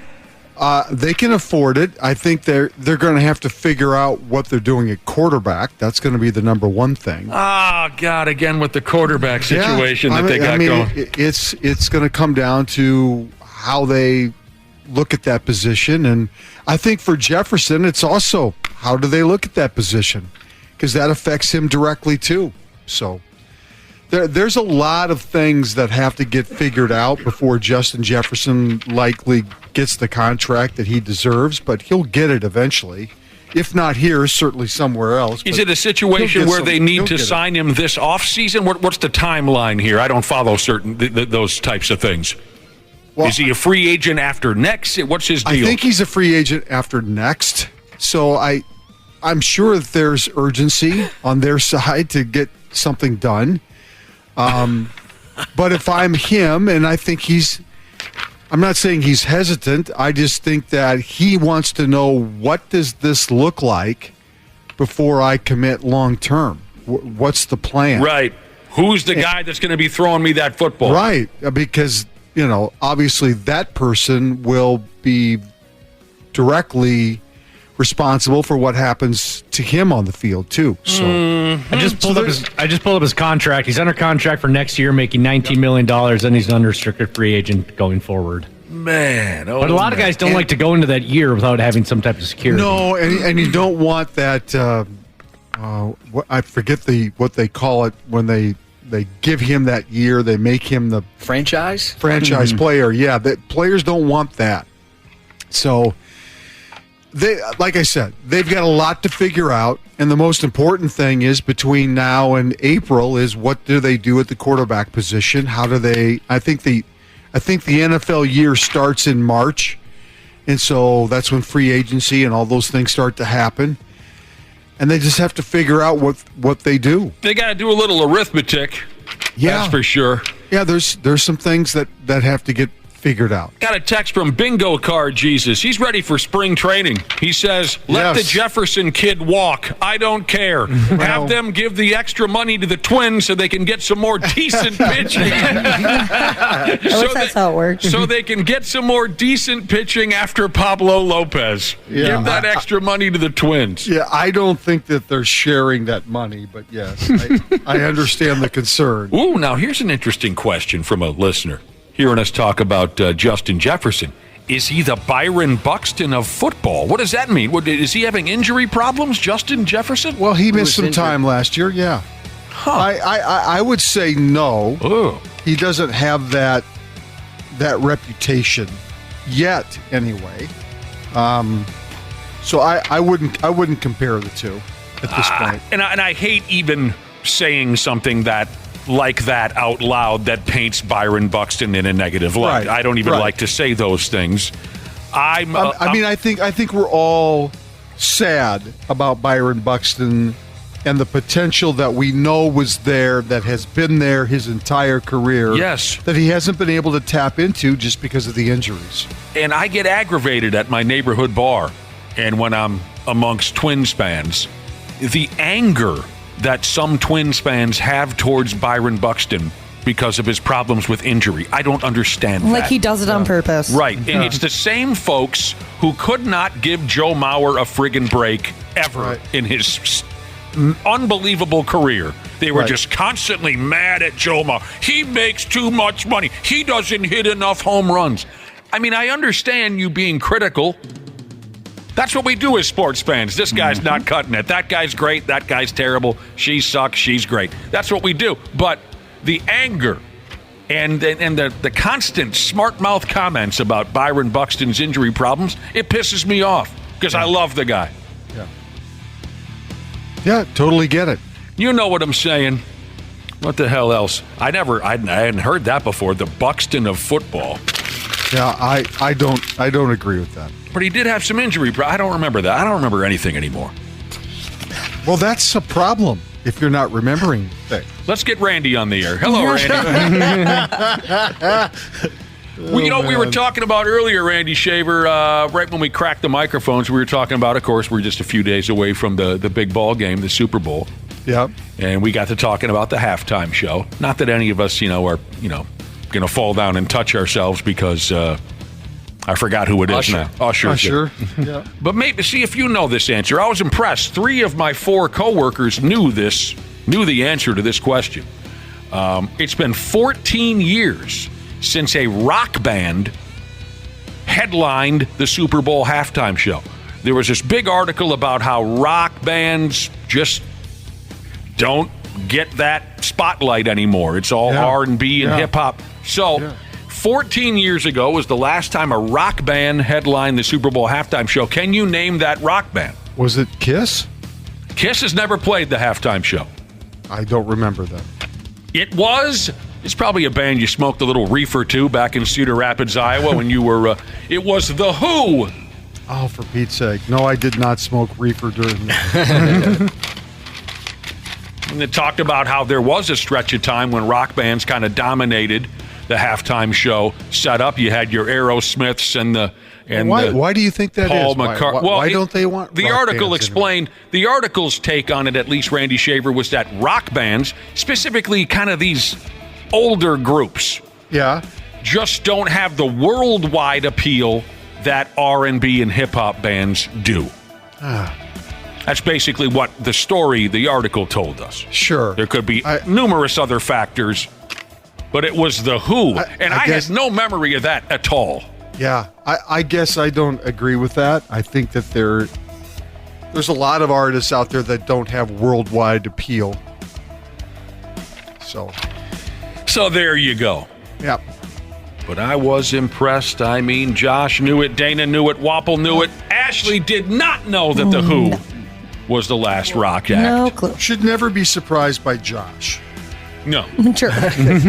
He's a very bright young man. No, that's not true. All right, I think this here has been common knowledge for a good stretch of time already, but I'm going to go ahead anyway. A study was put together, and they've come up with this. Baseball is no longer America's pastime. So, what's the sport that's taken its place? Go ahead. Football. Sure. Not even close. The either. study, and it was by far, right? I forget, was it like 53% of people said football? The margin, Josh. Baseball was way down there. The margin was wide. So they asked 12,000 grown folks if you had to choose one sport as being America's sport, even if you don't personally follow it, which sport would it be? So this wasn't about what's your favorite sport. This was if someone asked you what was America's sport, even if you don't personally follow it, what sport would it be? Yeah. Over half of Americans, at least the ones involved in this survey, said footballs. I'm going to hear it from my boyfriend on this one. He is a baseball hater. And I always say, how can you hate baseball? He thinks it's slow. I don't know. Well, he's right. It is. I think he's slow. It stresses me out. He stresses me out about it. He'll come to a game with me, but he's not into it the way that I am. Sure. But and I always say well, it's America's pastime. It's the favorite. Everybody loves it. Now I can't say that anymore. Oh yeah, I mean, and this has been baseball. Had a pretty dramatic slide a few years ago, and they're starting to gain it back. At least that's what we heard, right, with some of the new rules and At any rate. I think those rules do help. I think there's some evidence out there that those rules have helped the fan base be a little bit more comfortable sitting in the seat because they know they're not going to be there for 4 hours. I love being there for 4 hours. What the hell is I this? get it, though. Yeah, see, I hear that a lot from anti-baseball people. It's slow. Slow, boring. Well, fine. You don't have to like it. I love every second of it. I do. And it's not as if I'm completely oblivious to how the game can creep along at times. Sure. Especially a few years ago when they were averaging, 3 hours and 45 minutes? Yeah. I mean, we're not completely naive and oblivious. We know that it takes a while to get there. Pitching changes, but I just love every second of it. I love all those little aspects. I know it's dorky, Rand. You're the same way. It's a lot of the games inside the game. I dig it. That's what I like the most about baseball. Yep. So, it's like those folks who are anti-wrestling. Well, it's all predetermined. Yeah, we know that. Really? We understand it's called every entertainment. Oh, yeah, Wapo, we have something to tell you. So where was I going with this? Well, this is really interesting. Now, back to the Super Bowl. Banker Jesus. You got to tell us more about this Banker Jesus. He says he's excited for the Super Bowl because he says he is in a commercial 20 minutes before the game. Oh, nice. Awesome. Well, tell us more about this if you can. Text us back. Yeah, which commercial? And can we watch it now? They've released a ton of them. Yeah, is it out already? Is it a big deal? Tell us more. Oh, he just texted. It's a Nickum Docs ad. No, I'm kidding. It's not Nickum Docs. Text us back. That's tell Brad. Us, tell us what you're talking about. 53% of Americans believe 53% of Americans believe football is America's sport. Baseball came next on the list at 27%. The rest of the list consisted of basketball, 8%, soccer, 3%, auto racing, 3%, hockey, 1%. And you could also write in something else. Did slam ball make it? No, and neither did pickleball. Somebody texted me about pickleball. I've reached my breaking point with pickleball. At this all point. done? I'm done with it. I'm done with it. I'm tired of hearing about it. I think bowling should be on the list. Oh, I love bowling. I went bowling over the weekend. Forgot how much I love it. It is one of the most beautiful games, and I love to watch it on television. It didn't matter your demographic in this survey. Men, women, old, young, ethnicities didn't matter. Football dominated. But like I said, I think we figured that out quite a while ago. Yeah. All right, let's see what Banker Jesus tells us here. What the hell? Oh, we've got two separate listeners calling themselves Banker Jesus? I did not know that. I got to fight to the death. Oh, we do. Dude, look at this, Josh. You can see the text machine right now. Yeah. I never knew this. We have two separate listeners who refer to themselves as Banker Jesus. Yeah, right. We got to get fight to the death. Yes. It's a commercial for a law office. You bastard. I thought it was going to be you in a Doritos ad with Samuel L. Jackson or something. I was hoping it was something embarrassing, like a hemorrhoids ad or something. Oh, that would have been great. Yeah. It's a condition, Ashley, and we don't need to be embarrassed about it. Yes, Ashley. Okay, John. And someday you might get it. It happens to the best of us. It really does. Lord, if you could grant me one wish, dump a massive case of hemorrhoids on Ashley. No. Oh, my God. Ashley comes in tomorrow sitting on a donut. Yeah. I'll tell you Followed what. closely by world peace, of course. It's just a law office commercial. Okay, but yeah, we've got a problem here. We've got two separate Banker Jesuses. How do we solve that? Good question. Someone said the fight to the death. Did anyone request an octagon yet? Anyone suggest is the word an octagon? What about like mud wrestling or something? What about a West Side Story dance-off? Ooh. A boy like that, he kill your brother. That is a line from West Side Story. I hope there's only one hot and spicy, crunchy, nutty, tasty, chewy Jesus. Otherwise, what will we do there? I don't know how to live my life. Every weekday, I stare at these text messages rolling up and down in front of me. I never noticed we had two of the same Jesus. This is going to be a problem. All right. Oh, wow. Melvin the Mop Boy Jesus has a suggestion on how we determine who the real Banker Jesus is. And he said, one question. Who's got the lowest interest rate? That's the guy. Yeah. That's the banker you go with. That makes sense. That's great. Melvin the Mop Boy Jesus is a reference to what movie? The Toxic Avenger. The Toxic Avenger. I love it. Hey, a local feller here in Minnesota won a trip to the Super Bowl. He did. Wow. And this was his reward for a charitable act. You want to know what he did, Randy Shaver? What'd he do? He donated blood. Okay. He's from Otsego, so he's already used to the Las Vegas type lifestyle. Yes, he is. The Otsego of the Northwest. Mm-hmm. Red Cross, that's not how you say it. Red Cross ran a promotion in January where every buddy who wandered in and donated blood would be entered into a drawing for Super Bowl tickets. This he goes by the name of David Suggs. He got a phone call a few days ago telling him that he had won the contest. Well, that's fabulous. He gets a hotel out of the deal. He gets his airfare covered. A gift card. Doesn't say to where. I hope Cheetahs. And he gets 2 tickets to the ball game. Well, that's fabulous. David Suggs, if you're out there and you're listening or you got friends that are listening, word up. You're going to the game for nothing. That'd be so exciting. That's the only way you can, or like us regular people can afford to go, right? Just enjoy it. Now everyone's texting in saying, this is the real blankety-blank Jesus or the real blankety-blank Jesus, just in case there are duplicates out there. And a few people are texting in saying they want to change their name to Banker Jesus because they want to end on a fight. Banker Jesus version 1, Banker Jesus version 2. All right, so congratulations to this guy. He, was this a Star Trib article or something, Josh? I think so. He talked to the media, someone from the media, and he said, I thought they were joking when they called. They told my wife I couldn't stop laughing. Channel 9. Channel 9 skis.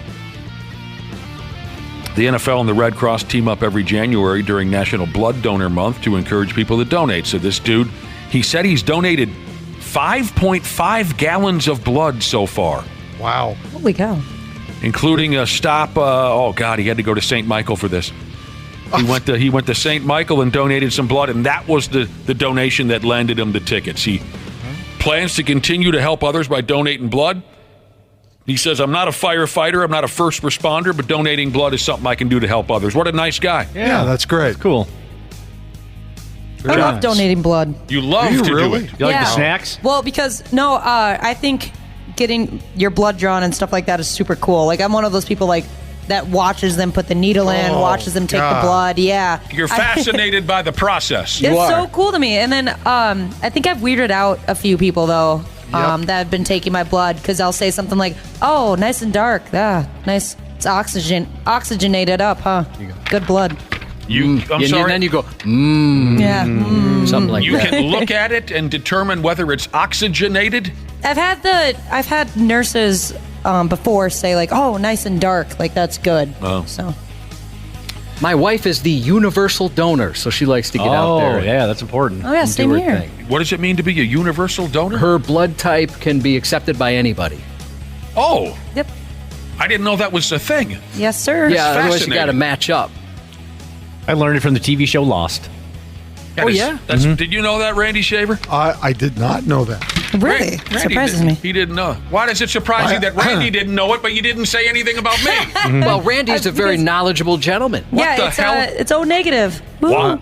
Yes. Anything to do with taking blood, I would rather not. I just put my fingers in my ears and go la la la la.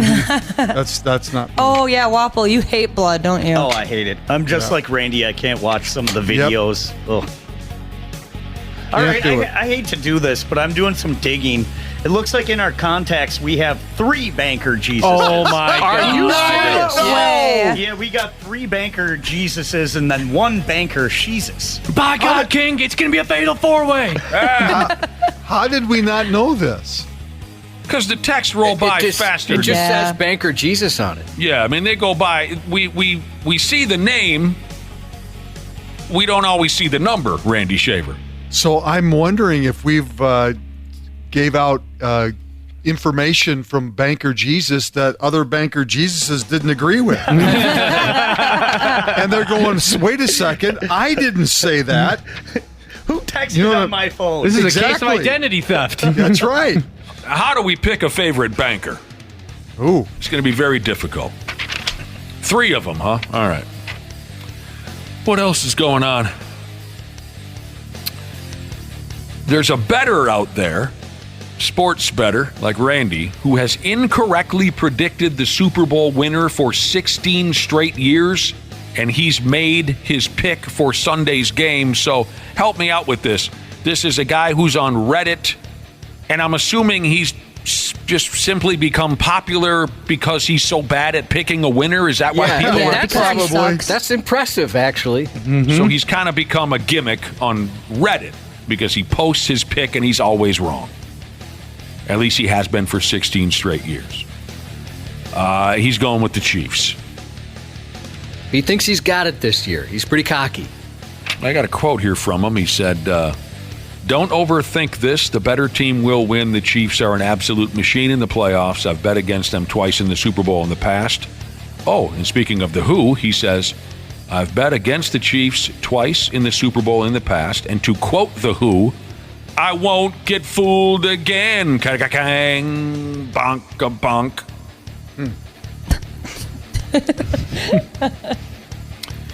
And they say here he isn't just blindly flipping a coin. He takes this very seriously, but he sucks at it, and he's become famous for his sucking.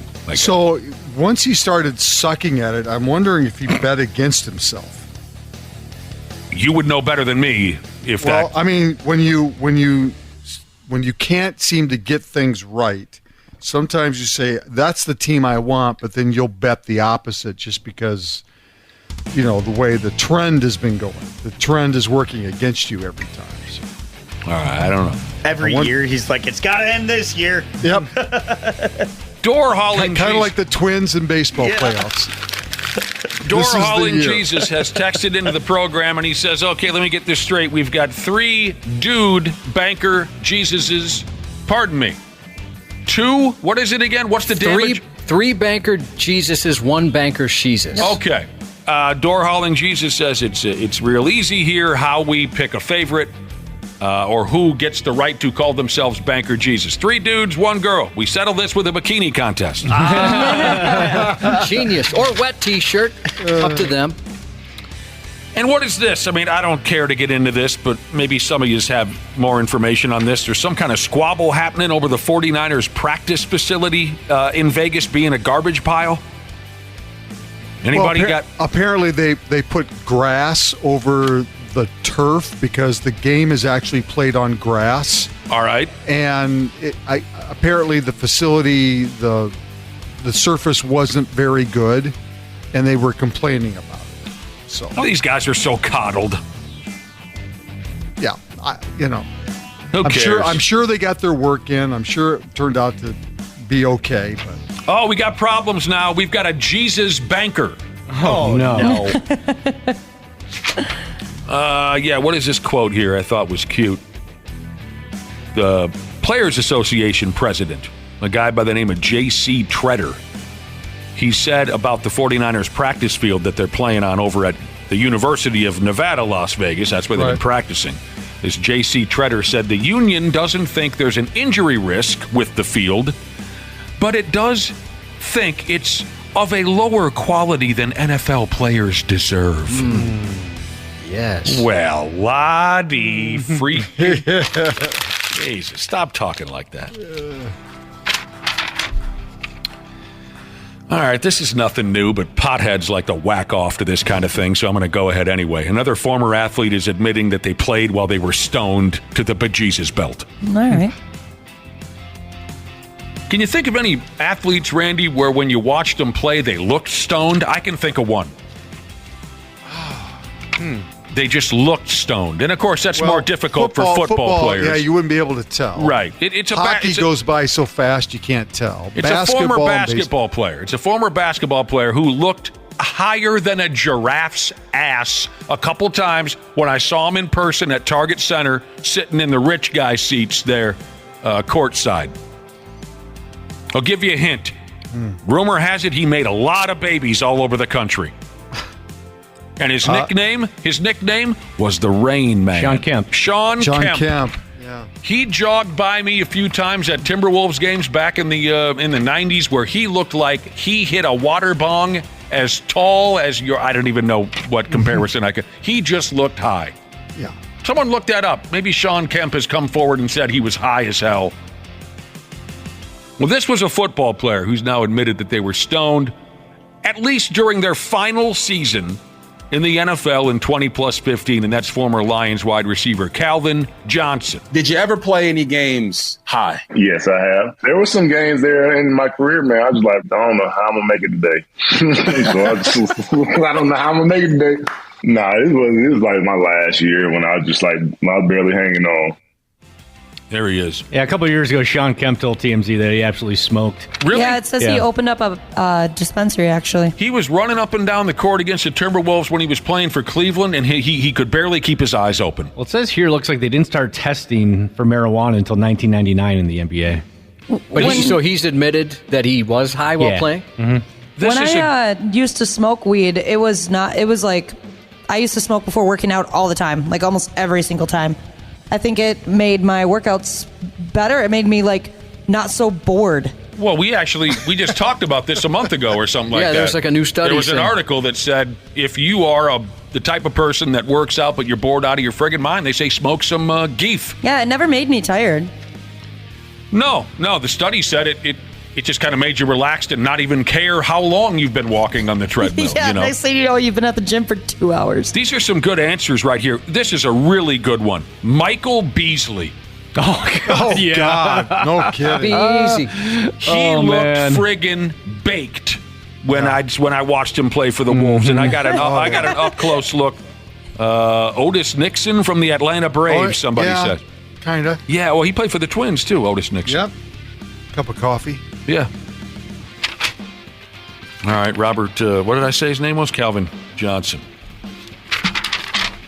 Well, someone says Latrell Sprewell. I don't think Latrell looked high. No. Latrell was too intense. Yeah, I don't think he looked high. Yeah. His eyes were always wide open, like he was. Yeah. He was a fired up individual. So I disagree with that. Eastbound at Sundown Jesus version 2. DoorDash Diva Jesus said, "How about Dennis Rodman?" Yes. Yeah, he had a natural look from the get-go that he looked. His eyes always seemed a little glassy. Yeah. But he's kind of a teary guy. He gets emotional easy. You're certainly right about that. Farmington Dad Jesus says Jay Cutler. Yeah, Jay Cutler kind of looked. Oh, yeah. Sure. A little spacey. No doubt. Cody Bellinger? I guess I'd have to take a closer look at Cody Bellinger. That's from Greasy Trapper Jesus says Cody Bellinger looks high. A big slugger for who now, Randy? The Cubs? He's a free agent right now. Well, didn't he play for the Cubs last year? He did. There you Yes, but he has not signed with somebody. What about Lou Ford? I think he was just a goofy dude. He's a space cadet.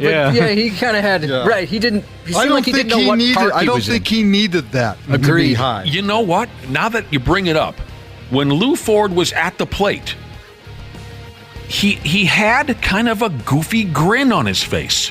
He did. So I'll go along with that. Lou Ford. He had this almost like a perma smile. There's some pretty funny pictures of him looking like he has no idea. He's playing video games in his head or something. I bet Marshawn Lynch has smoked weed and Oh, ran yeah. football. Oh, yeah, absolutely. Definitely. Take it from me, Banker Jesus. You can count on that. I bet you Marshawn Lynch has admitted that many times. Yeah. I think he even admitted to drinking before some games, too. There's been a few of those guys. Yep. Ripping some shots before heading out there. You want to talk about a character I'm burned out on? Marshawn Lynch is one. Yeah. He's a little overexposed at this point. Just please. He could be very funny, I though. still love the dude. Our pal Marcus Foligno got to be the hero last night for the Pigs playing in Chicago. He scored halfway into the third period to break a 1-1 tie. Pigs win 2-1. Big win.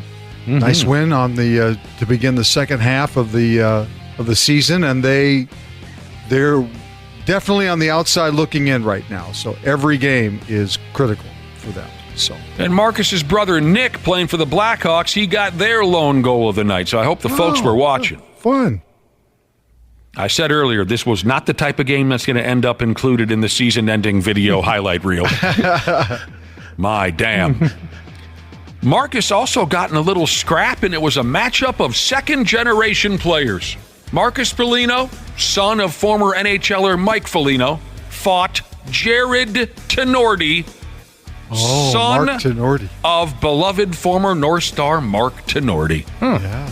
And that makes me want to go on and on and on about the old North Star teams, but I won't do it. I won't. The Wild play the Pittsburgh Penguins at home tomorrow night. Well, maybe now I'll have to talk a little bit about the old North Star teams. I got a text message from Stuck in Brainerd Jesus, who said he was at a beer hall last night, and on Bally Sports North, there was a documentary on, narrated by Lou Nanny, and it was the history of the Minnesota North Stars. I didn't know about this program. Anyone heard of that program? No. Maybe it's just something that Bally's put together, right? Could be. I'll have to look this one up because that's something that I would take great interest in. Are you sure it wasn't? Because there's a separate documentary that Lou narrated. It was just about his life. Are you sure that's not what how many drinks did you have at this joint, Stuck in Brainerd Jesus? Because we all saw the Lou Nanny story on Bally Sports North, right? Yeah. But he says it was a history of the North Star. He said tears in his eyes. Oh, I'd be right there with you if we're doing history of the North Star. Last night, before the Wild game, they were kind of talking about the refs that were going to be officiating the game. And they said that 2 refs were in their 1,000th game that they were officiating. Wow. Yeah. For the Wild.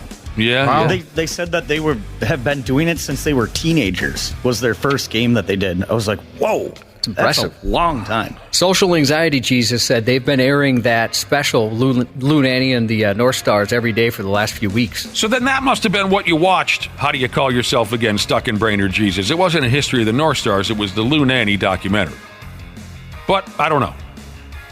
Boy, there's not a lot of hype between a couple of clubs when before the game you're talking about how many games the refs have been involved in. You know what I mean?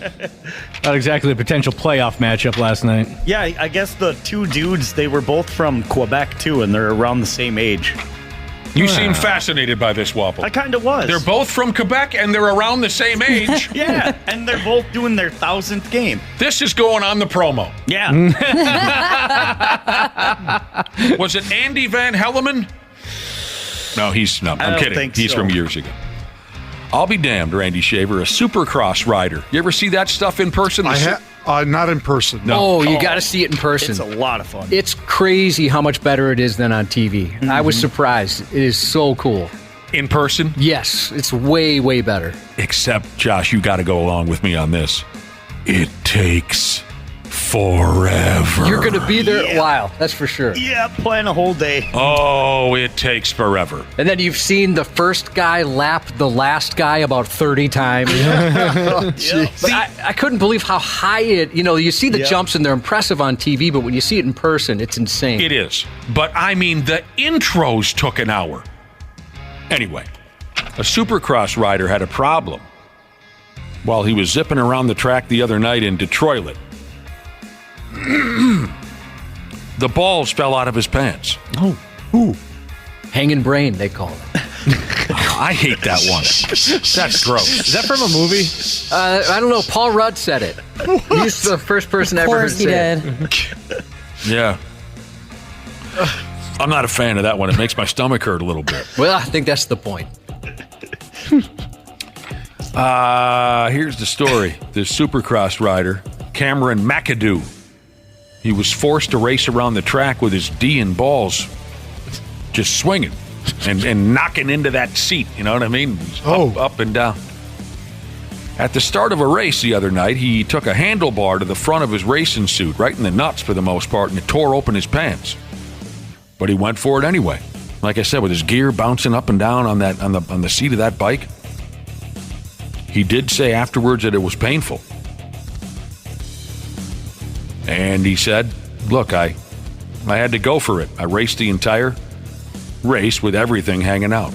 I missed it. There was some quote at the end where he said, all I ask now is to be kind. It's cold in Detroit. Oh, that's tough. Yeah. That's a tough athlete right there. Wow. He's committed to his craft. It's not like you can't pull over and tuck it back in. I mean, this handlebar just blew the whole front of his pants open. There was no hiding a damn thing. Wow. I mean, you can see it from the front and the back skis. Do you know what I'm saying? The back view was tougher to look at for whatever reason. When he would lift his ass up off the seat, that was tough. Cubby's right. That was way worse. Yeah. Nutbag. I love the caption on one of the videos. Cameron goes balls out in Detroit. Yeah. I got a text back from Stuck in Brainerd Jesus, who thought he was watching a North Stars documentary. He was really just watching the Lou Nanny documentary on television last night. He said he was 4 beers and 1 joint deep when the program started, and his voice is hoarse this morning from screaming at everybody to shut up so he could hear the television at the neighborhood bar. Wolves are at the Milwaukee Bucks tonight, Randy Shaver. Good luck. Yeah, these games with the Bucks, they should always be on a Friday or a Saturday night. Yeah. We're getting ripped off here. Well, that and which team will show up for the Wolves in the fourth quarter. That's going to be the story tonight. Hopefully they're in the ball game. Yeah, against a very, very good basketball team in Milwaukee. Yeah. But I just think we're getting ripped off. They should always have these Milwaukee games, whether it be baseball or football. Baseball or basketball. Does it feel that way, though, when you play the Bucks or not? Because I definitely agree with you with the Brewers. The Brewers and the Twins should always be on a weekend. Well, I agree with you. It's probably I'm not so sure about the Bucks. It's not the same party atmosphere maybe as when the Brewers get here. I'm just saying, so folks can, go road trip. I mean, me and my buddies drove to Milwaukee a few years ago to watch the Wolves and the Bucks, and we had a riot. Okay, well, good. It was great. And the Wolves made a trade. They did. They traded for Monte Morris of the Detroit Pistons. So long to Shake Milton and Troy Brown Jr. and a second-round pick. So they're looking to improve their bench. They wanted a guy who can back up Mike Conley at the point guard position and pour in some points. Yeah. And they think this Monte Morris has the ability to do it. With all due respect to, Jordan McLaughlin, who I do enjoy watching play. He's not exactly the guy that's going to wander in consistently and dump some points on the opposition. Morris has missed a lot of time this year because of injuries. So, hopefully he's healthy enough to be able to help him. He does have some playoff experience. The guy's obviously Connolly knows the guy from his days in Denver. So, yeah. I mean, I just sit here and laugh. You're trading away draft picks that are 6 years away. It's just hilarious. Like, God, I don't. There's got to be somebody in the world that keeps track of all this stuff. How do you keep track of all that? I have no idea. Well, we traded away our 2055 second-round draft choice. What? Well, I bet you Rudy Gobert knows the answer. Yeah, Rudy Gobert probably knows. So there you go. The Wolves going to go for it with. I do feel trading deadline is today, so there could be a lot more moves today. There very could true. Be, Philadelphia with Embiid out now for a month. There's a good chance you're going to see some serious movement made by the 76ers today. But I think today before the deadline, I think the deadline's 2 o'clock or 3 o'clock today. Yep. You're going to see quite a few moves because historically there is quite a few trades before the trade deadline in the NBA. I do feel kind of bad for Shake Milton and Troy Brown Jr. They seem like they were having a real good time this year. They were always smiling and having fun on them. I mean, they know it's a business and everything. But yeah, and then you're sent to Detroit. It's just like, right. Geez. Oh, here's a text message from Nasty Electrician Jesus Josh. He says tomorrow is his last day before his new job. So tomorrow's his last day at his old job. He says, I'm about to go hang some brain on my manager's desk. Oh, my God. Give it a little wipe down before he goes. Just don't do it on his drum set. That's not nice. Oh. That can cause a fight. I've seen that before. Mm-hmm. Timberwolves will be well represented at the All-Star game in a week. And, of course, we know Anthony Edwards, Karl Anthony Towns, and now Chris Finch and the whole coaching staff. Yep. Anthony Edwards will also be competing in the All-Star Skills Challenge by damn Saturday night. Okay, good. They dribble the basketball. They pass the basketball in the Skills Challenge. I think they throw up a jump shot or two. I don't watch very closely. Edwards will be competing against Paolo Banchero of the Orlando Magic. Good player. And Wembanyama. Whoa! Oh, wow, fun. That's a good three guys to watch. And Tyrese Halliburton and Miles Turner and Benedict Mathurin, all from the Indiana Pacers, who are the host club. Wembanyama! Oh. Did you see how this is going to look? This is kind of crazy. Part of the All-Star weekend there in Indianapolis, and they'll do this for the Saturday night events, the three-point shooting and the skills thing that I was just talking about. Saturday night, they'll be playing on the court is going to be an LED video screen. Did I explain that properly? Yeah, it looks really cool. I barely know what I'm talking about. So as they're playing ball, the screen can change colors and graphics and this and that. I saw just a quick highlight of what it's capable of, and it looks insane. They kind of do that now, like with superimposing things on the field and court and stuff. yeah. So, I guess I don't know how much different it'll look. That's funny that you bring that up. You're right. Just like they do on the hockey boards. On the boards, yep. When you're watching a Pigs game, that's all phony superimposed. Not all, but some of it is phony superimposed stuff where for one period the boards will say Super America. The next time it says whatever, Burger King.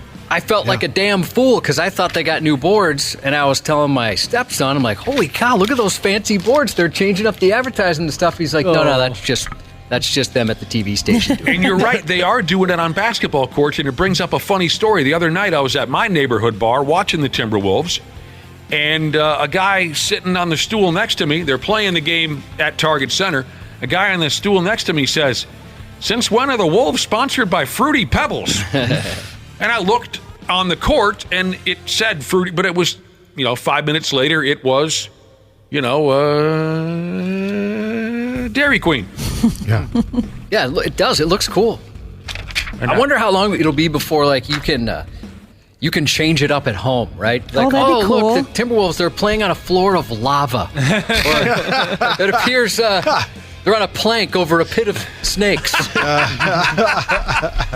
That'd be fun. All right, Randy Shaver, we're about cooked. What else did I have here for you? I guess I had a little bit of history. Sports history. And there are a couple listeners surprised that you didn't want to touch yourself for a while, Randy Shaver, and talk about how Monte Morris is an alumnus of Iowa State. That's okay. Okay. I mean, Tyrese Halliburton is too, and I'm trying to, pull back a little bit too. Sure, I understand. He's a great player. What is it now? 23? What? 24? What year is it? 2024. 2024. What year is it? I thought it was 2023. No. Randy, I've missed by way more than that. I know you have. Yeah. So how many years ago was this? In 1986, on this date, Spud Webb won the NBA Slam Dunk Contest. I loved Spud Webb. Cool. Oh, he was so fun. Former Timberwolves Spud Webb. That's right. If you're too young to remember Spud Webb winning the damn NBA dunk contest, how do you call it, slam dunk contest, when he was only 5, F me running 7, go to Google, look up still photographs of Spud Webb dunking the basketball. Sure, video is fun.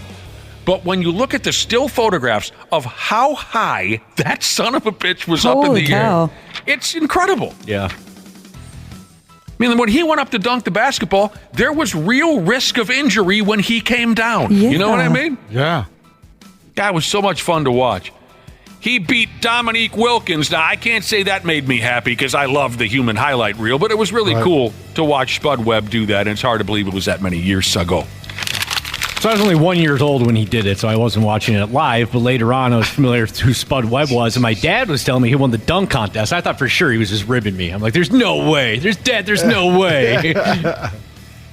Yeah, one of those things where your old man's trying to pull one. Wait, a 5'7" guy won the dunk contest? Come on. I don't think so. And at the time, Spud Webb, he did look like an 11-year-old. He did. He did. He was a really good guy. Did you get to meet him when he was playing here in town? Oh, yeah. Interviewed him, did a story on him. Yeah, he was great. You still got his phone number? Text him and tell him we love him. I don't have his phone number. Text. Why won't you text Spud Webb? He's his friend, not ours. Yeah, he's hoarding his famous friends. There you go, Randy. We're going to get the hell out of here, but we'll talk to you tomorrow. Maybe we'll even set up a dad fight for you. Oh, there we go. Is Brad even brave enough to do one? He's got time to back out. Yeah. We'll talk to the guy. Give him something to think about. Oh, I bet you Brad's listening right now, and he's going to be a dick about it, and tomorrow morning he's going to give us Spud Webb's phone number. Oh, good. There we go. Just to start trouble. Thanks, Randy. You bet. We'll talk to you tomorrow. We'll be back here in a few minutes. Half-assed morning show. They're loud, they lose control, they do their little circus act, they're a nuisance. 93X. Our experienced and certified technicians at Standard Heating have been trusted to keep our fellow Minnesotans comfortable and confident for over 90 years. We're ready to do the same for you, providing comfort you deserve since 1930. Standard Heating is having their 94-year celebration. They have special offers just for you this February. Whether you need a new furnace or a tune-up, they have something special for everyone. Visit standardheating.com to save today. Former Navy SEAL Sean Ryan shares real stories from real people from all walks of life on The Sean Ryan Show. Laird Hamilton, welcome to the show, man. The truth about a good surfer is ultimately that you understand waves. You're actually a wave reader. I could go to the beach, we're watching a wave come in, and I'll be like, oh yeah, that guy's going to crash. Is that intuition or is that learned? Yes, the learned becomes intuition. When you have that much volume of experience, it goes into the unconscious. The Sean Ryan Show on YouTube or wherever you listen. Half-assed morning show. They're loud, they lose control, they do their little circus act. They're a nuisance. 93X. The hell time is it? Oh, it's 8:31. We appreciate it so much that you've tuned in to the 93X Half-assed morning show this morning. But I have a problem. I just spilled my Gatorade all over the verbiage I was about to throw your way. Oh, no. I'm going to have to lick this page dry of Gatorade. I know how you love your Gatorade. Hey, and I'm glad it's back, by the way. Yeah, we were worried about you. There's a couple days there you didn't have it. You were a different man. That sucked. Chapped lips. Looked like you'd been out in the sun for hours. Oh, no hydration. Well, you guys know who to blame on that one. For me not having Gatorade available, you know. I'm not going to wife? say it. What? Is that the frickin' wife? Don't talk that way about his wife. No, she's right. But she shouldn't talk that way about your wife. Told me she was going to go fetch me Gatorade for days. Nothing happened. Okay, here we go. It's 8:32. Josh, you were saying earlier, season 2 of a television show called Halo comes out today. It's on regular television. It's on a streaming. What is the deal? Paramount Plus. I enjoyed the first one. Ashley shamed me for liking the first season. I think it's good. And you'd mentioned that you don't really like it when they make shows based on video games. Yeah, it's not my favorite thing. Did you watch The Last of Us? No. Or Last of Us on HBO? No, I was going to check it out, but I never got around to it. It's excellent, unless you want to shame me for that, too. I'll test it out. I never played the game. I hear how good the game is, but I really like the series. Oh. This is something that Cubby's pumped about. Yeah, I'm looking forward to season 2. If you're excited, I'm excited. The Witcher was good, too. The Witcher, there you go, Wapple. I loved The Witcher. Yeah, that was a great game, too. Very confused about the timeline in season 1, but they figured that out. I love me some Henry Cavill. Who would have friggin' I'd spill thought? Gatorade all over him and lick it off. Wait a minute. He's in The Witcher? Oh, I'm going to have to watch that now. My opinion might change. Can I ask you something real quick? You said you don't like things based on video games, like TV shows and stuff. It doesn't sound like you've watched any of them. I've chosen not to because I don't know. I feel like that kind of stuff just ruins it. I don't want it to ruin it for me. Well, if you watched Resident Evil on Netflix, I'd understand. Oh, I heard that was brutal. Yeah, I heard that was bad too. But then Lance Reddick's great, but whoo boy was that bad. But if you watched Twisted Metal on Peacock, you would have another different opinion. That's a great point. Twisted Metal was awesome, Ashley. Again, for the 100th time, it is truly unbelievable how you guys can talk about dozens and dozens and dozens of shows. Truly unbelievable. Well, here's the problem, though. The gap is wide because my wife and I will kill a show on a Friday and Saturday, and then we don't have anything to watch for about 2 months. Oh, that's the worst feeling ever. So, I don't watch any TV during the week unless there's, a game. But on Friday, Saturday night, we'll stay up way too late and kill one of those shows. Don't you ever hate yourself afterwards? You're like, great. Before, during, afterwards, yes. And also, you just have to wait. Also, who would have thought that a day would come where there'd be multiple movies and television shows based on video games? It was not a thing growing up, really. What was the first? Was it Mario Brothers? Super Mario Brothers movie, I think. No. Could it have been Tron. Mortal Kombat? What about Tron? Well, I don't know. Which came first? Did the video game come first? Probably. That's my memory. I mean, I know nothing about video games, but Tron came out sometime in 82, 83. I loved that movie. Somebody look that up for me. Was that the first movie based on a video game? Maybe someone out there knows the answer. 82. Okay. Tron? According to Wikipedia, these are live action movies, and it says what is a live action movie? Real humans playing characters. It says Super Mario Brothers was the first, May 28 of 1993. Well, the hell no! Tron came. Yeah, Tron was so 1982. what was They must not count it. It's the first ever blockbuster video game movie. I don't know if. Yeah, they must what not is count the first Tron. ever blockbuster? Super Mario Brothers, they say. They gave credit to that on all the websites. Well, but here's the deal. Does that mean like Tron was a book or something before it was? Well, it says Tron came out the same year, the video game. So then why wouldn't that be given credit? Yeah. It must have been a book Well, because or something. it might not have been based on the video game. That was the question, right? You follow me there? I think so. Yeah, I don't know if the movie idea was there first. I'm wondering, that must be the difference, right? Unless that article you're looking at is goofy, Dana. Here we go with video games now. We always get an unbelievable response on text message when we talk about video games. So many of you folks are gamers. You dig it. You know, I don't know how many of you watch the television shows and the movies based on video games, but we got piles and piles of gamers out there. So what do you think of this? How old is this person? Okay, so the Tron video game was based on the movie. That's why it wasn't counted on that other list. The Tron game was based on the movie? Yeah. I'll be damned. How old is this person that set this record, Josh? Is it a kid? I thought it was a kid. They call him a man here in the story. Let me look it up again. Yeah. A young man, we'll find out the age, played World of Warcraft for nearly 60 consecutive hours to break a world record. Dang. It's over 2 damn days. He's a Hungarian gamer. Barnabas is his name. Played the stinking game for 59 hours and 20 minutes. And he ended up breaking 2 world records, actually. 2 world records. Yeah, if he's not like 18, 19, he's early 20s. Okay. He looks pretty young to me. All right, that's what I assumed. Barnabas is a professional chef. But I guess he's got a flexible schedule. The previous record for the longest video game marathon, playing this is how they call it, a massively multiplayer online role-playing game. If I would have said MMORPG, would you guys know what I'm talking about? Yes. Yep. That's insane. MMORPG, massively multiplayer online role-playing game.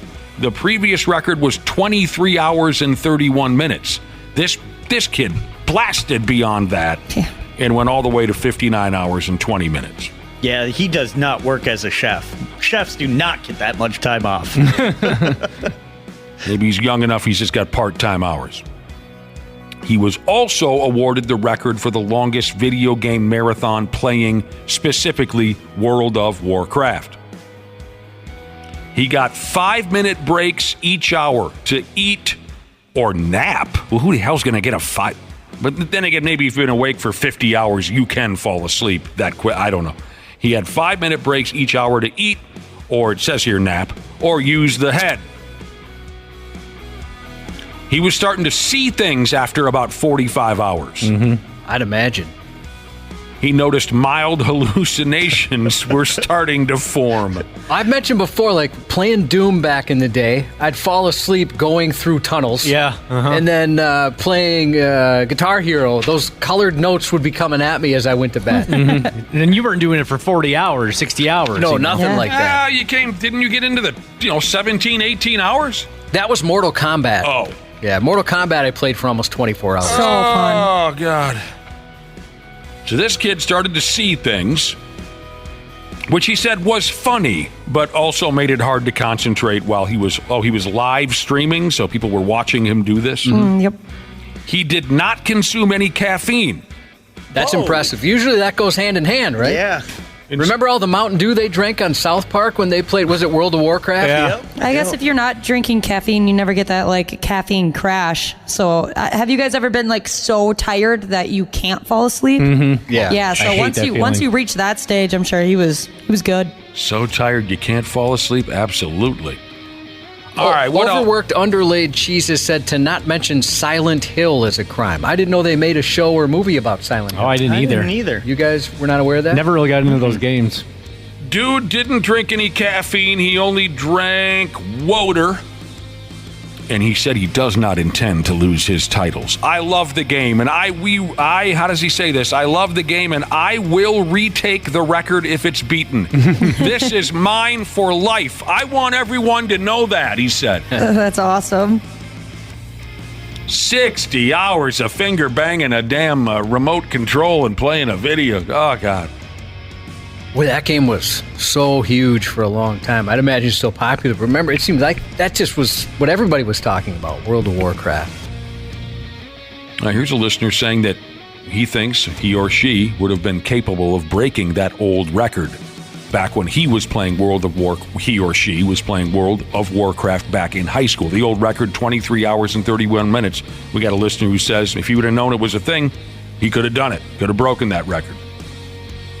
Never saw it, World of Warcraft, for me personally, but you could name damn near any video game beyond 1992, and I would answer never saw it.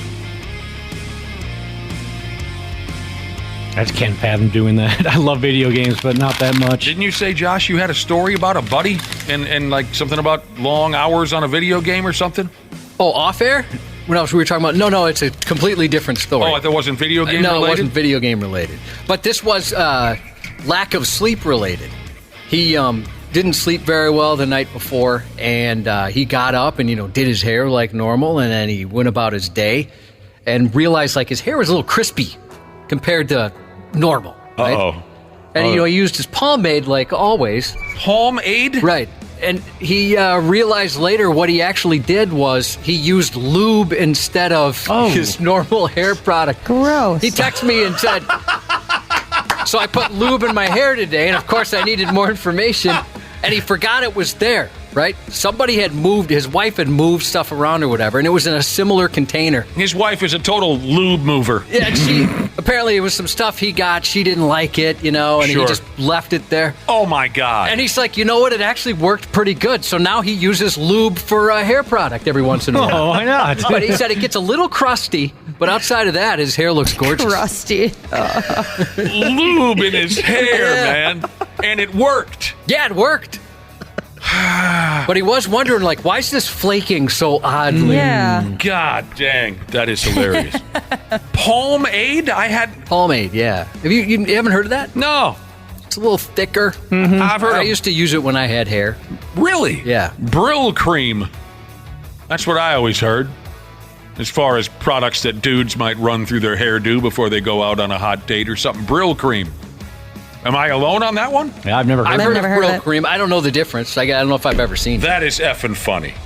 Walking around town. I'm just picturing him looking like that gal from Lube something. head. Looking like the gal from Something About Mary, Yeah. for Christ's sake. Half-assed morning show. 69. This show sucks. Who are you, fart knockers? 93X. And, we got a little ways to go here on the Half-assed morning show Thursday morning. Thanks for listening. We were talking about some young kid out there in Hungary. Wasn't he Hungarian? He was John? Hungarian, all right. Hungarian. Sat down in front of his, television, computer. Sat down in front of his computer, fired up, was it World of Warcraft? Mm-hmm. Correct. And played that stinking game for almost 60 hours, 60 consecutive hours. Broke a bunch of world records. We were talking about that South Park episode where the kids get really good at World of Warcraft, and they're having a meeting, and Butters ends up sucking at the game. And Cartman says, Butters, you said you're on a computer all the time. He goes, yeah, but I'm playing Hello Kitty's Island Adventure. He's so cute. I know. Butters. He is something. So, we were talking about this all-time record for consecutive hours playing a video game. Got some text messages. Like I said, I know we got a lot of gamers out there. Learn from Lesbians, Jesus says he used to pass out playing Madden football. He'd pass right smooth out. He'd wake up and it would be 1st and 50 from all the delay of game flags that he was researching. Madden, falling asleep in front of the... And you just said a minute ago, Josh, you play that game, World of Warcraft, on your computer. I of course, picture that people are turning on their television. And I made a comment earlier, 60 hours, that's a long time to be finger banging a damn remote control. Listener tells me World of Warcraft is played with a mouse and your keyboard, so you're not. It's less damaging to your fingers over long periods of time. Okay, I suppose that would be more comfortable. And this was an interesting thought from a listener. Dude sat down for 60 hours, didn't drink any caffeine, he says, and still went through with this. Is there drug testing? In video game playing? Well, I mean, specifically... For the Guinness... Yeah, Guinness Book of World Records, or let's just say, is there? You There guys has to be, You right? guys tell me. With the World Video Game League, what is there a league now?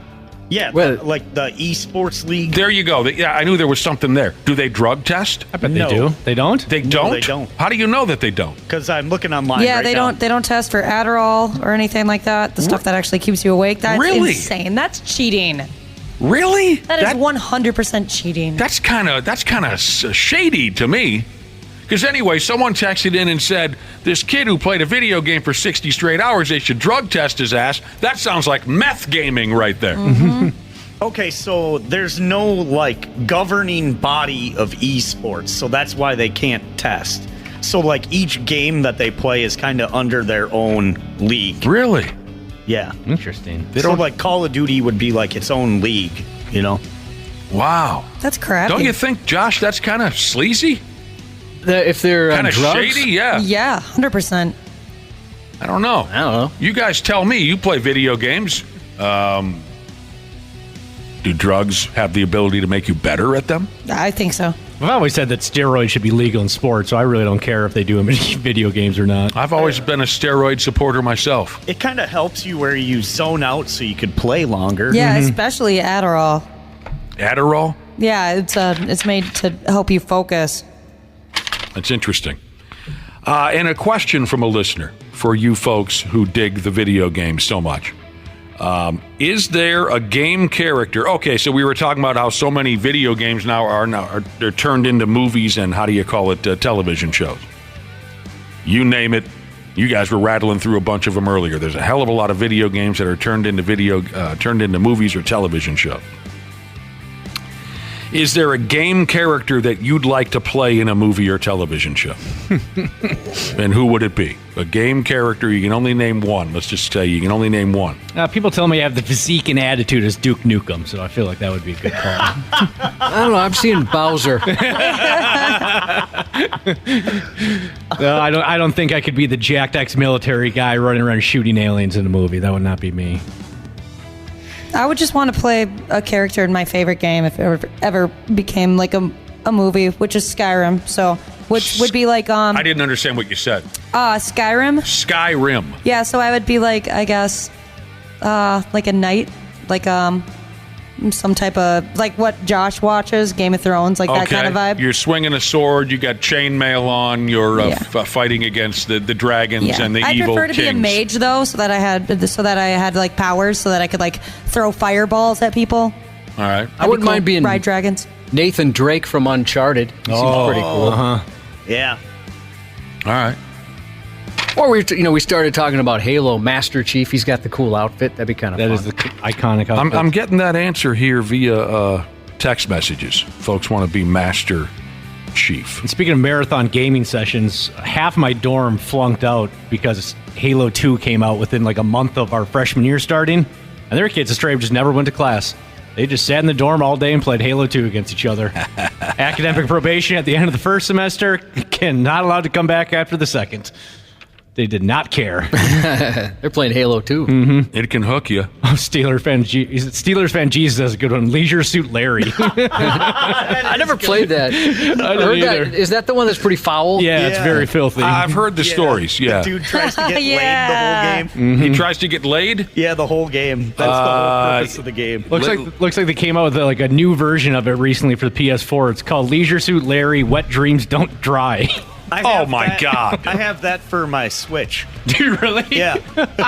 Every time we talk almost every time we talk about video games, Leisure Suit Larry comes into play. Okay, listeners are texting in what game character they'd like to portray in a movie or a television show. One individual says the farmer in Farming Simulator. Oh, I got to play that. I've heard that's awesome. I've never liked it. I could not get into it. Oh, Yeah, really? me either. Haven't you guys I don't heard it really was like great? that style of gaming. Yeah, all those simulator games are so big. Like even the landscaping simulator's really big. I didn't know they had one of those. Yeah, you just get to pick which lawnmower you want to ride around on, and then the yards are difficult. They got different stuff you need to maneuver around. You have to like change the blade height for the grass length. The only simulator game that I like is Goat Simulator. I could play that until my fingers fell off. That is so fun. What do you do in Goat Simulator? You're a goat, and so you can like headbutt people. You can get a jetpack and fly through the air. It's so much fun. Normal goat stuff. Yeah, normal casual goat thing. All right, how about Arthur Morgan from Red Dead Redemption as far as a character? Yeah, that'd be sweet. That'd be cool, but he's got a lot of problems all the time. Yeah, I would say Edward Kenway from Assassin's Creed Black Sails. But Oh, heck yeah, dude. that dude had a lot of problems going on. Kind of lost a lot of friends Yeah, along the way. that's true. But You know their first and last names. Yeah, dude, Edward And Kenway. what did you say? you From can beat what? him for Assassin's Halloween, Creed. Wapple. Assassin's Creed Black Sail. Yeah. It's just unbelievable. Yeah, Unbelievable. He makes an appearance in Assassin's Creed 3. Social anxiety Jesus said there's a pressure washer simulator. I was just going to bring that up. I have friends that swear by that game. That sounds Pressure awesome. washer Yeah, simulator? they say it's like some soothing and calming. Just, you got like a dirty house and you just power wash a thing and all of a sudden it looks all clean and sparkly. Yeah, your deck's like super dirty and you power wash the deck. Unreal. Where do you sounds where do you play cool. something like that? You can play it online. I think I could get it on my computer. This is incredible what's come of video games. Mm-hmm. Now we're pressure washing an imaginary house. Well, I think is that what you're describing? Yeah. I think it's hilarious that people are playing games where you can do these things outside every day. Like you can literally go outside and pressure wash. But nope, I want to do it inside on my couch. Yeah, that's good. Back to drug testing in competitive video games. I got a text from Kraken Skulls Jesus. He said, I don't play in the Call of Duty League, but he says, I know they drug test the players. Okay. Good. I mean, yeah, especially if it's something that quickens your reflexes. I mean, if I'm competing Yeah. against you, and there's money on the line and all that, I mean, it's a big deal now, right? Competitive gaming? Yep. I don't that There's should a lot of money on that. Mm-hmm. You're over there, whipped up on some kind of pill that helps you see things clearer and react quicker. I'd be pissed off. Well, that's just amazing stuff. So you're not going to watch Halo Season 2, Ashley? I'll give it a try for you, Josh.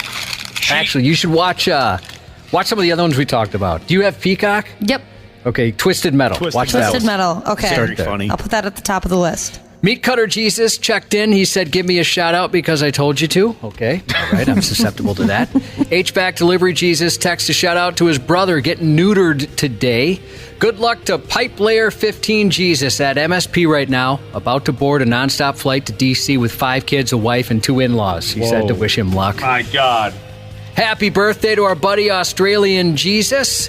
And our final Tee It Up golf card for 2024 goes on sale this time tomorrow.